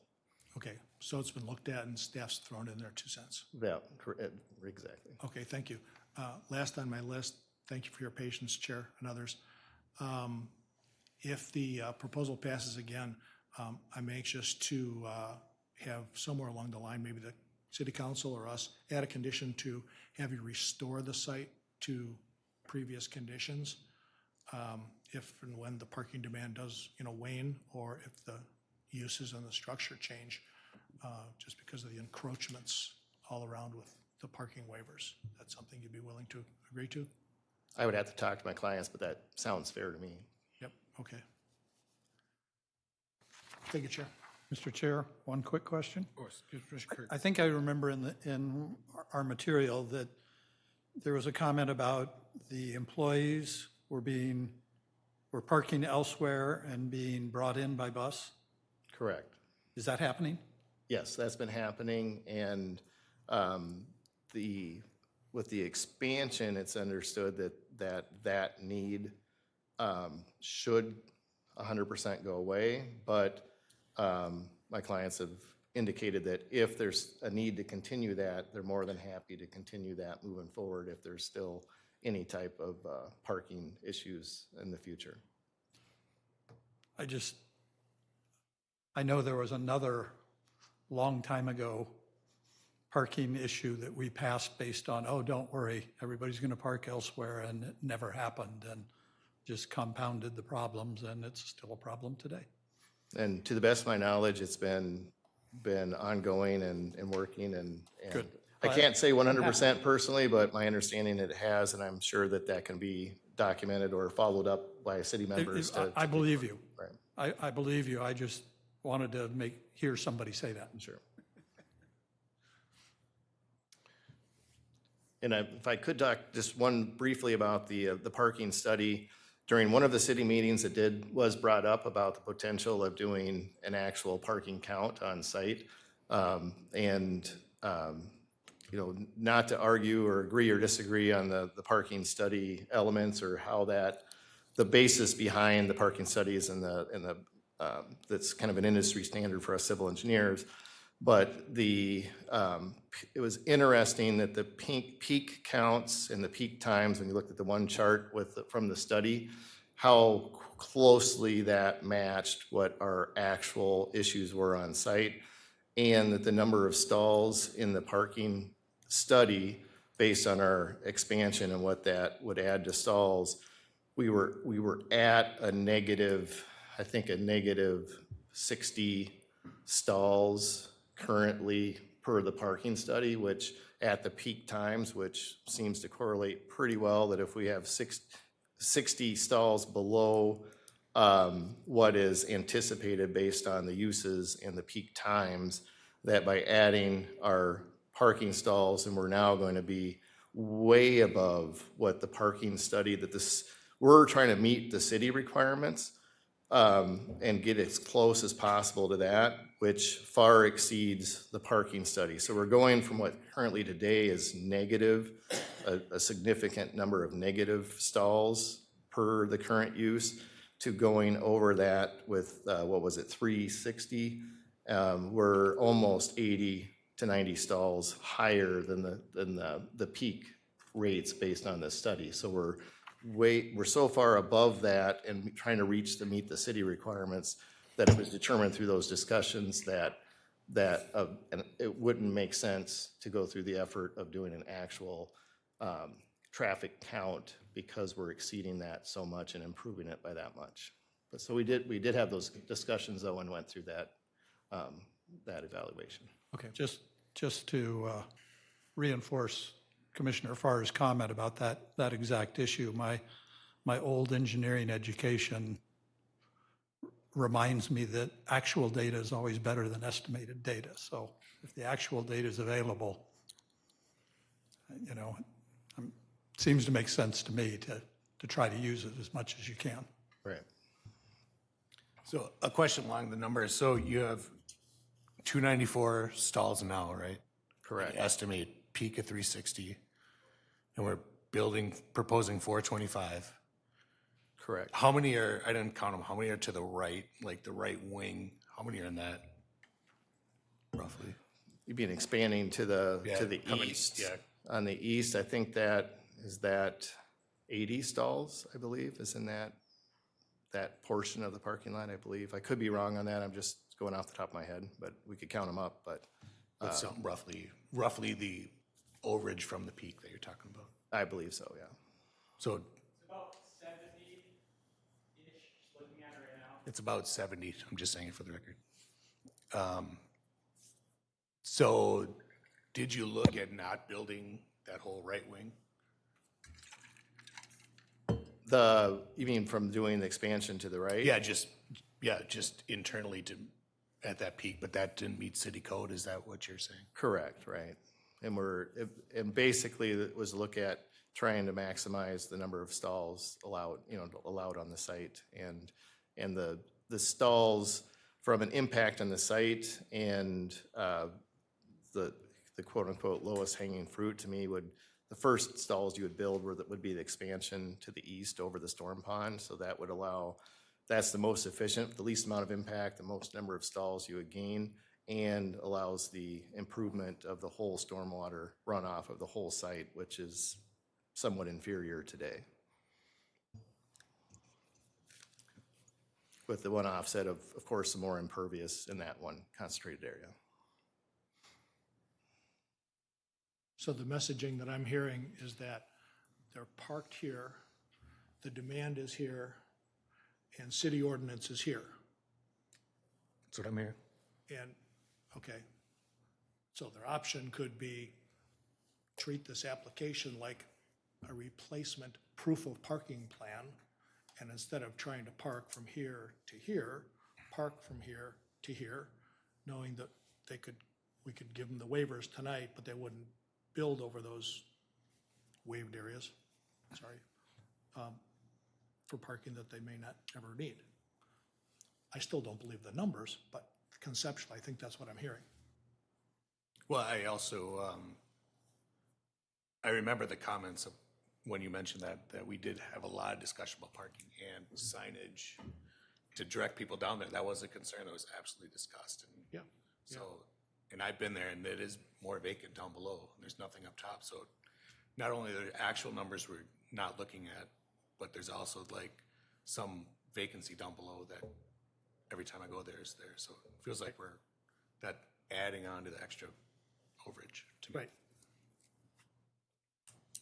I mean, this is a unique product. It's, we've never had an Asia Mall in Eden Prairie before. I don't think there's, we had no experience on how to size parking here. We had good estimates from city code, best thing we could do.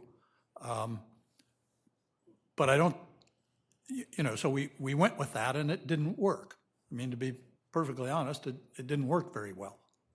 And hence a lot of issues have come up. So I think we need to get the parking in there now. And we're suffering a little bit from, some of these estimates during the original approvals and all that didn't seem to come forward. And so we got to go back and do something. So I guess, Ed, talking about your thing here, I think we ought to build for here because, we did that once already and it didn't work. Sure. And the only saving grace, I'm summarizing a little bit here, I apologize, we're still in questions, but the only saving grace is that we're getting much better water treatment out of it. And it is a very unique, special, kind of weird piece of land there. So. Follow-up question, if it moves forward, the far right spots, is there any discussion that those are employee parking spots or anything? Or? There hasn't been any discussion on designated parking or anything like that. Another thing I brought up was even compact parking. A lot of cities I do work in allow a certain percentage of compact stalls, but Eden Prairie doesn't have that in their code. But if there's a desire to designate like employee parking in certain stalls, I'm sure that's something that the owners would be more than happy to discuss. Mr. Chair, excuse me. I think it's great that the ownership group is trying to add additional parking that it desperately needs. I've driven through there just like some of you, and I've driven through there during wintertime, and I don't think all the stores were completely filled, and I've still seen parking issues. I just don't know if this is the final plan that the group has invested or looked into as an option, as opposed to the most cost-effective plan for now. I think the parking is, I don't know if this is the final solution. And, we're talking about impervious space. I'm not experienced enough with these types of buildings where it doesn't make sense for us to allow the expansion. So I guess my final question is, has the group looked at alternative parking, such as the ramp and the plan that was part of the original proposal? And I wasn't aware of that. I wasn't here, but that does make me question, have they really looked into that option and what the costs are, and does it make sense for long term? Yeah, and I know that cost isn't necessarily something that is usually relevant in some of these discussions, but of course, I think if you just looked at what it costs for a ramp for this type of use, the cost becomes prohibitive pretty quickly. And the number of stalls that you could get in that ramp and everything. So I believe it's been looked at. I haven't personally myself looked at it. I was commissioned to look at the parking lot expansion and everything. But I know that that's been looked at in a way that basically was ruled out for a number of constraints, and that the parking expansion as a whole seemed like it would be, and I, kind of go on record of feeling like it, based on the current use and the current of the facility and everything, that the number of stalls we're proposing here, I feel pretty strongly would be a permanent solution in regards to what could be considered a peak number of stalls needed. I do agree that maybe some additional signage to try to encourage patrons to use the lower level parking. Once you find it, you probably realize that's the best place to park, but a lot of people don't realize that it's there, and how can we get more people to use those stalls that could be beneficial as well. Just the last question was, some of those plans that were approved with having the parking ramp plan and having the signage, were there reasons why those weren't followed through, or was it just more curious around with following through with those approvals by the city? Again, I don't know about, in regards to the plans themselves, or I'm still trying to follow the question for sure. Yeah, again, my question was on the original approval, there were, approval was contingent upon providing some of the parking plan approvals as well as signage.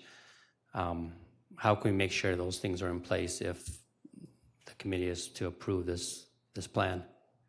Well, the plans that I put together, it shows all the detailed improvements, very, on all 7 sheets. It's very well detailed, so I think that there should be, from the standpoint of permitting and completing the project, it's pretty specific on what the project should entail and should be able to be verified by the city that it's followed through. I guess my question for the committee is, do we go back, look at what the old approvals were to see what was missed and see if those still need to be in place or not? Chair? Yeah, sure. I could address that. Certainly, if there's conditions that are in place before even this application, we can certainly look into any of those conditions that haven't been followed, maybe to the satisfaction of the commission. So there's quite a bit of history here. We can certainly look into that as we move forward. Just a follow-up to, you said you feel this proposal is a permanent solution, but it's a permanent solution to meet the city code, right? It's not a permanent solution to meet what you think is the peak demand. Well, from seeing what the impact is, what the problem has been from a number, it's basically down to the number of parking stalls out there, right? And by adding the number of stalls we're proposing is going to far exceed both calculated and what it appears. Again, we haven't done a detailed current parking study of the number of cars going in and out, but just based on observation, based on us now seeing this for the last 2 years as an operation, that the number of stalls we're proposing will far, I won't say far exceed, but exceed the required number of stalls to a point that there's a factor of safety in there, that the chance of all those stalls being full and someone still pulling in trying to find a place to park should be reduced almost to 0. And again, we also have the ability for employees to be parking off-site and having that provision still included, that if that's an additional buffer that puts us at or over the city required number of stalls if you included those stalls. Quite the initial. One last initial question, questions. and this might be a staff question. With the additional stalls going in, is there a calculator or a formula of how many handicap spaces should be in place now? Yes. And is this meeting that requirement? Yes. I remember reviewing that. I don't have the number data to show you, but I believe it is conforming. We received some comment that the islands or the aisles are too narrow, so that's something we'll look at. We do allow concept or compact stalls, a narrower parking stall, so there is some opportunity if we are deficient from an aisle width perspective, but we will verify that as part of the final plans, yes. Good. Thank you. ADA parking is based on the number of parking spaces in the parking lot. Right, okay. Great.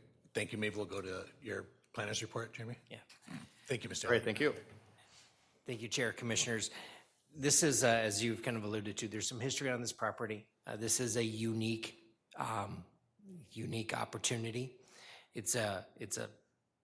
We don't have a lot of food court type malls in the community, so there's this one. There's not a lot of opportunity for kind of parking to go off-site, either on the street or on friendly other commercial type businesses nearby. You have Technology Drive that does not allow parking. You have Costco that has their own kind of parking issues. You have security goals of the Emerson property to the south from a parking, using that as overflow parking spaces. So you don't really have a lot of opportunity short of kind of hampering the business to some level, because people, if they can't find a parking space, they'll leave or park illegally or create hazardous situations from crossing the street. So from that perspective, we tried to maximize the amount of parking on the site, which did trigger a number of variances, or excuse me, number of waivers that we do look at very closely, but we did try to balance kind of the overall goal of the zoning code in terms of where these variances fall, excuse me, waivers fall, and try to balance really what the big picture was. So on one hand, the number of parking spaces does not meet our strict reading of the zoning code, but it does meet the expected parking demand. It decreases the ratio of the waiver that was originally granted. A couple years ago, when the project was originally approved, we basically allowed parking to meet about 75% of the parking requirement based on the expected uses at the time. With this proposed expansion, we're at 95%. So we're much closer to what our standard is. And the objective there is, while we are supporting some waivers from the parking lot landscaping and some of the other features, we're doing so because we're trying to provide as many parking spaces on the site, knowing that there's not opportunities elsewhere. In most commercial areas, there is some expectation, excuse me, of parking across boundaries, you know, with like your similar businesses. We've written that into our code, frankly. There are some expectations that you can park in the streets in some areas, and you don't have that opportunity here. So we tried to make the best of a situation that's maybe not ideal from a very busy, successful business perspective.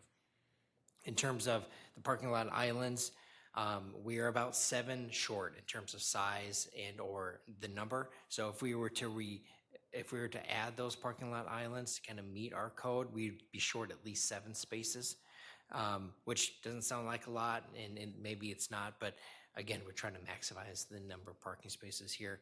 The big picture, north of the site, you have MnDOT right-of-way as an on-ramp, so there's not going to be another parking lot or another business right there that would kind of detract from an open space kind of a perspective. The same thing with to the west, where you have a transfer station or a transmission station. Not going to be a structure in that area. There's not going to be parking in that area, so we don't lose anything by granting a waiver from the setback perspective there. They have done some of the things that we've asked for in terms of trying to make this expansion cohesive with the existing building, existing improvement. It was mentioned earlier that sidewalk that kind of goes through the parking lot, that has been extended eastward into the new portion of the project. It's a painted or a colored concrete that it should pop out from a visual perspective to help both pedestrians and drivers can understand that there's 2 modes of transportation in that area. The setback I mentioned to the west and then to the north. There's also setback from the south. That's really just continuing the existing parking lot waiver setback that was established when Gander Mountain was developed. And so we're just kind of logically kind of continuing that through. We do believe that with this expansion of the parking lot and the right turn lane and the expansion of the pedestrian way without or within the site, that overall the usability of the parking lot would be much more efficient and much more useful for the business. And for that reason, with the changes that the applicant has talked about in terms of expanding the landscaping across the entire southern portion to help kind of blend those 2 areas together, in the long run, we're better off in terms of water quality, efficiency of the parking, and the number of parking spaces. So staff is supporting the site plan and the waivers as proposed, and I'd be happy to answer any questions. Thank you, Jeremy. Any initial questions for the city?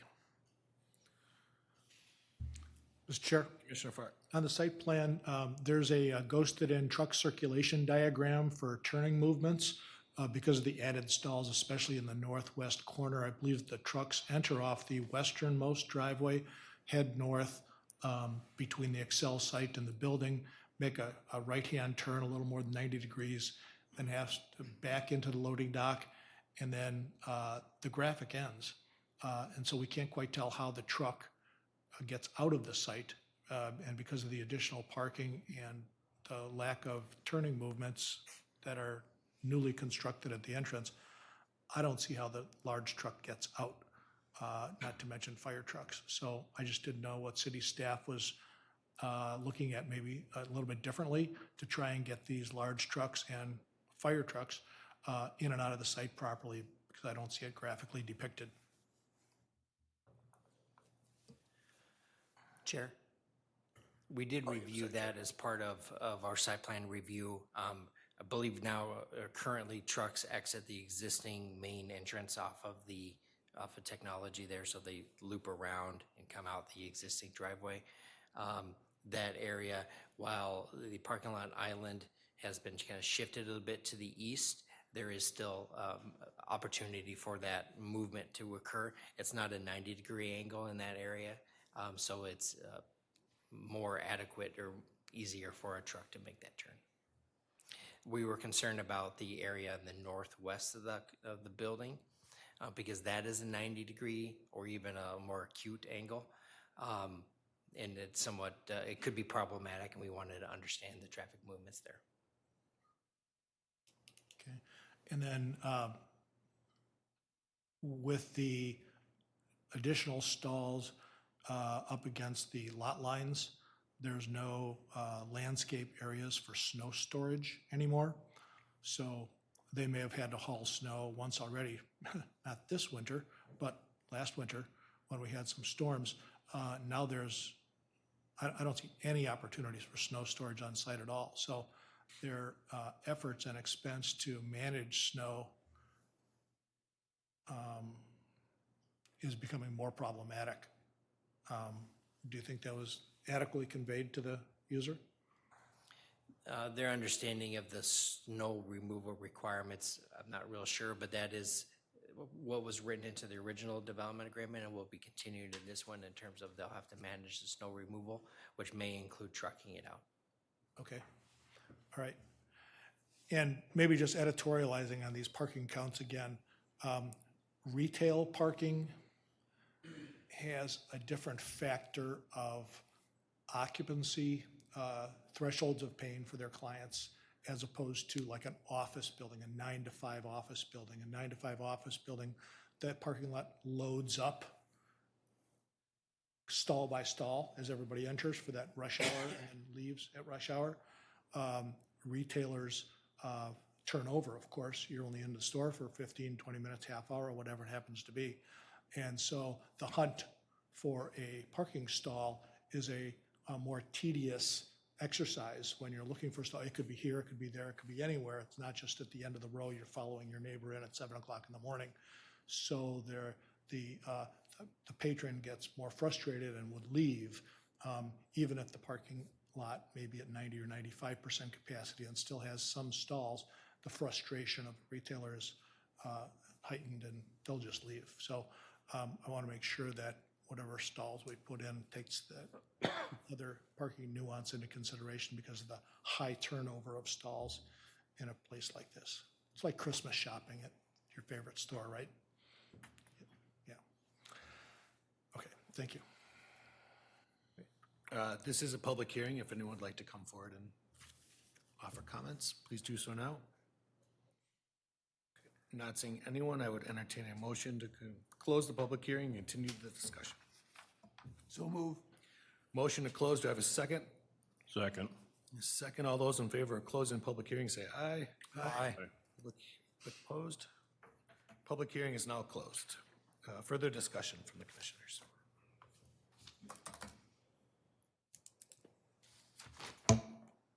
Well, we've had a lot of discussion in and amongst the questions, but I'll kind of summarize my view. We love the Asia Mall. I mean, it's a great addition to Eden Prairie. Absolutely love it. Want to see it work. But want to see it work within safe and reasonable circumstances. And I think it got a little out of hand for a while, the walking across to Costco and parking in their lot. And that's kind of part of our responsibility, is to see that it doesn't get out of hand. If people just move away, drive away, come in, say, oh, it's full, I'm driving away, that's a detriment to the owner of the Asia Mall, but not to the city of Eden Prairie in a sense. But if people are parking in Costco and walking across the street causing a safety hazard and something for Costco, that's on us, in my opinion. That's what we're here to try to make not happen. So the initial one, going back in a little history, we wanted to make this happen all along. There are a lot of unknowns. In hindsight, there was some optimism in planning, and we bought into it as a planning commission. We bought into some of that optimism. And, there was an unrealistic proof of parking plan, because that was brought up. I vividly remember Commissioner Farr talking about that at the original approval, and oh yeah, we could put them on. Well, realistically, that's not, if it was realistic, it'd be doing right now. So all of that's driven, lots of waivers. And frankly, I think the city's position, while I'm not happy with every one of them, I think it's reasonable. The waivers aren't showstoppers, in my opinion. At least I haven't found one in there. I'm a little frustrated, and I'll say that again, that we're not using some actual data. I mean, this is an operating business. They know what the parking demand is because there are cars in the lot. So it's a little frustrating that we're not using that a little bit more. And the worst thing for me is I don't want to see the Planning Commission in this position 3 to 5 years from now. So the positive coming out of this, two positives, I mean, of course. One positive is we want to support and keep the business and see it thrive in Eden Prairie. Important to everybody, at least important to me. And the second is the stormwater treatment. Because again, as has been pointed out, Lake Idlewild down there, it's a risky dumping stormwater into a small urban positioned lake, So I've gone back and forth a little bit, and I think in my opinion, the right thing to do is support this. But that's not without some pretty big reservations and making sure that everything we talk about here is done, all the little things are done well to maximize the success of this plan, because we obviously weren't successful in the last plan. So, one man's opinion. Thanks, Commissioner Kirk. Other comments, discussion items? Mr. Chair, I'll take a crack. Commissioner Farr. Thank you for that eloquent presentation, Commissioner Kirk. I resoundingly agree with everything you said. I too am on that knife edge of falling one way or the other. And I just happen to fall the other way and believe that this application hasn't earned my vote because of the lack of good parking data. I'm not convinced. I haven't been presented convincing evidence. I'm certainly uncomfortable waiving the landscape island requirement, all that being 7 stalls or whatever the planner said on that. I think the perimeter yard setbacks seem reasonable because of the right-of-way to the north and the Excel Energy. I can see cause for that and good findings.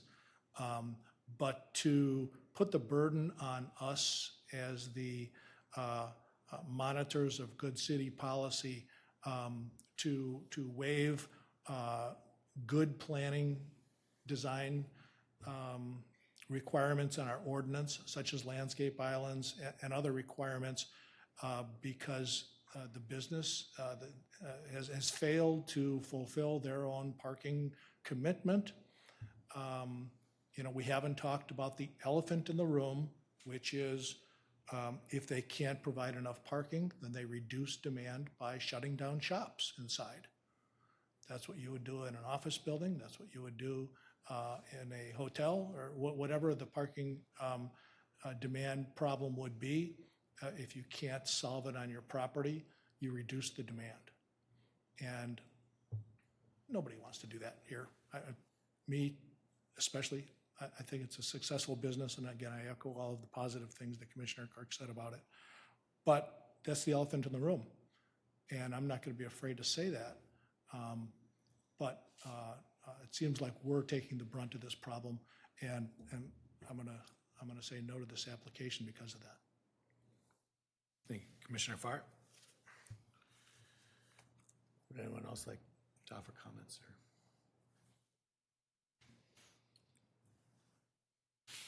Or I guess I will offer a few.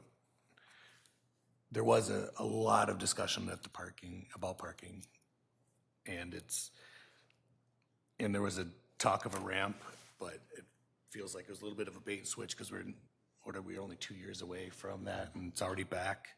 And as an issue that we discussed at length,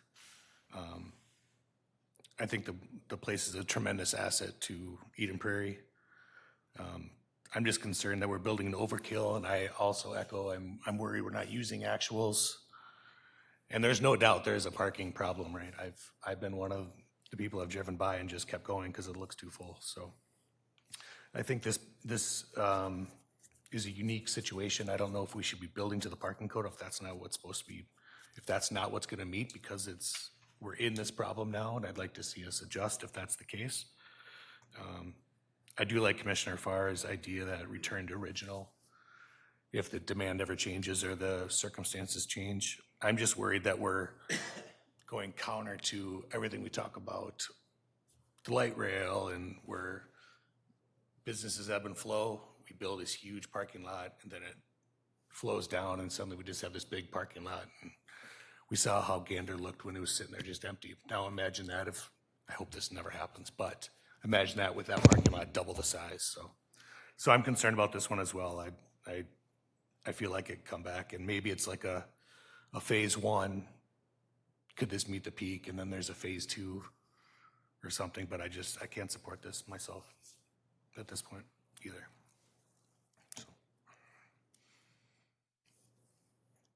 So there's, Isn't the reality that we can't build out anymore in Eden Prairie? We have to build up. I mean, the parking ramp is probably gonna wind up on this eventually. But this is a stopgap, I guess. as was included in the original request. Chair, can I ask a question of staff? Can you clarify the impervious surface coverage on this lot? Seems to me that it's mostly covered, but I thought the applicant indicated it was 30%. So the maximum in the shoreland zoning or overlay district, the maximum permissible is 30%. So 30% of the site can be impervious surface. There's some discrepancy in the calculation. I calculated it 97%. The applicant shows 87%. We'll get that straightened out before we get to the city council. But in any case, they're more than that 30%. So that's where the waiver comes from. Thank you.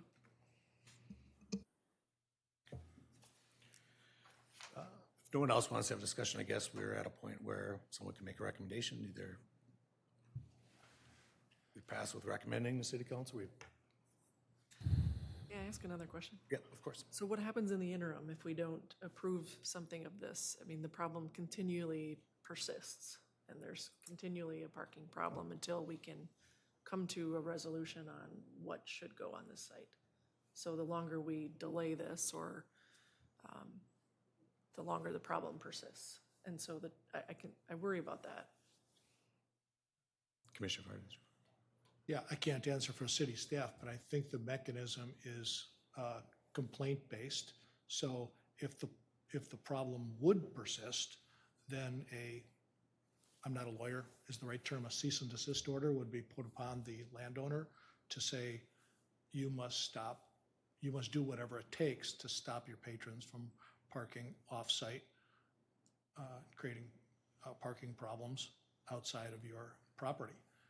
And the end result of that could be them closing down some of their occupied areas or altering the hours of operation, especially maybe during peak times.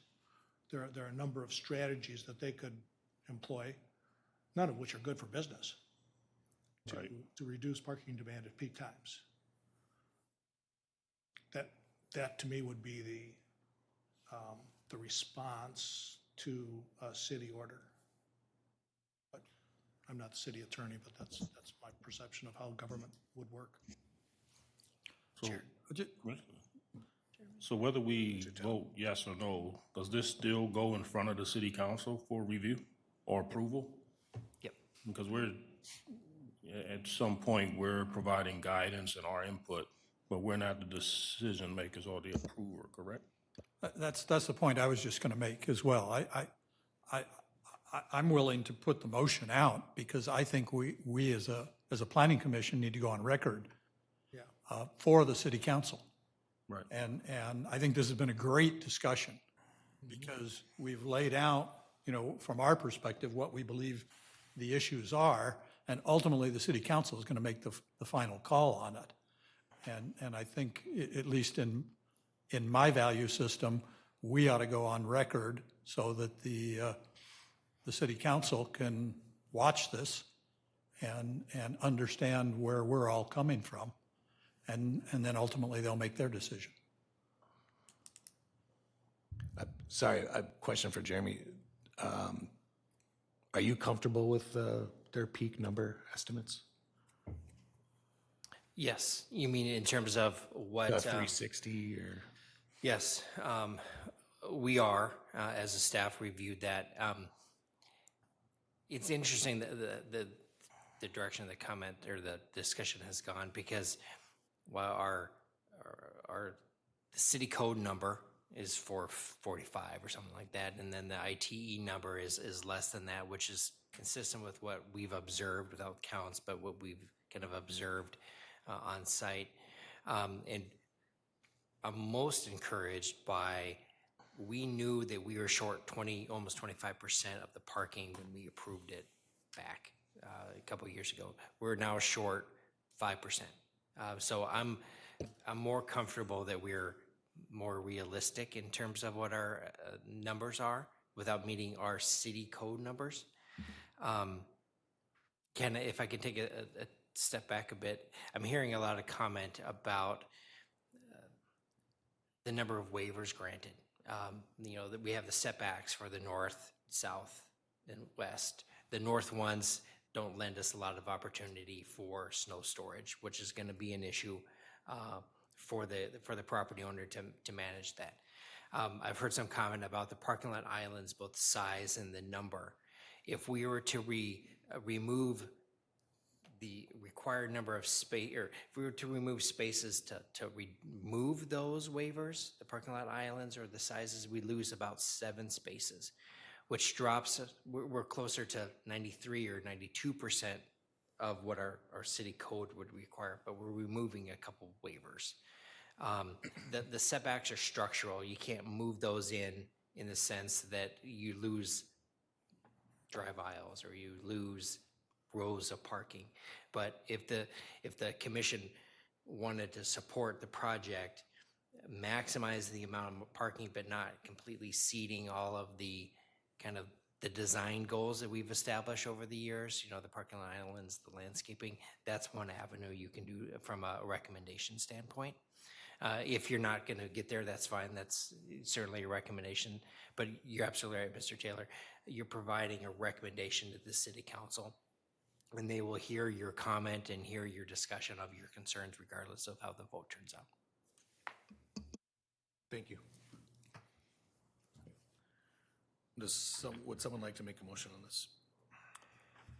Mr. Chairman, Commissioner Kirk.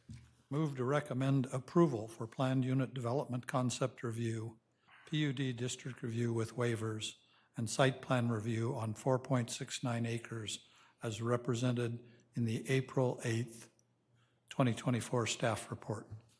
All right, I have a motion to approve from Commissioner Kirk. Do I have a second? You have a second. Second for Commissioner Croat. All those in favor say aye. Aye. Aye. Aye. Opposed? Nay. Nay. Nay. Commissioner Silvley, did you say nay for the record? Nay. Nay, okay. Did you get all the nays? I got one. Myself, why don't we just Commissioner Farr? You should do a show of hands for her. Yeah, let's do a show of hands. Roll call. The nays? The nays. 1, 2, 3. Okay. And did anyone want to abstain from this? Okay. All right. recommending approval to city council. All right, let's see. Jeremy, do we have any planners report this evening? Not at this, well, I guess I have a little bit. So I don't anticipate a meeting in November, another meeting in April, so we'll see you in May. We are working on a number of ordinance amendments, including the shoreline regulations. So you'll likely see that the next 60 to 90 days. That's a kind of a redraft of what we've got in terms of shoreline regulations. That's really all I have for now. Okay, great. Do we have any members' reports? All right, but Commissioner Duncan, the good news is we got done earlier than normal tonight. So. Good one to start with. Doesn't get a lot worse. I'm gonna scare you off. Happy to be here. All right. I entertain a motion to adjourn. Motion to adjourn. You have a second? Second. Second. All those in favor say aye. Aye. Aye. We're adjourned. Thanks, everyone.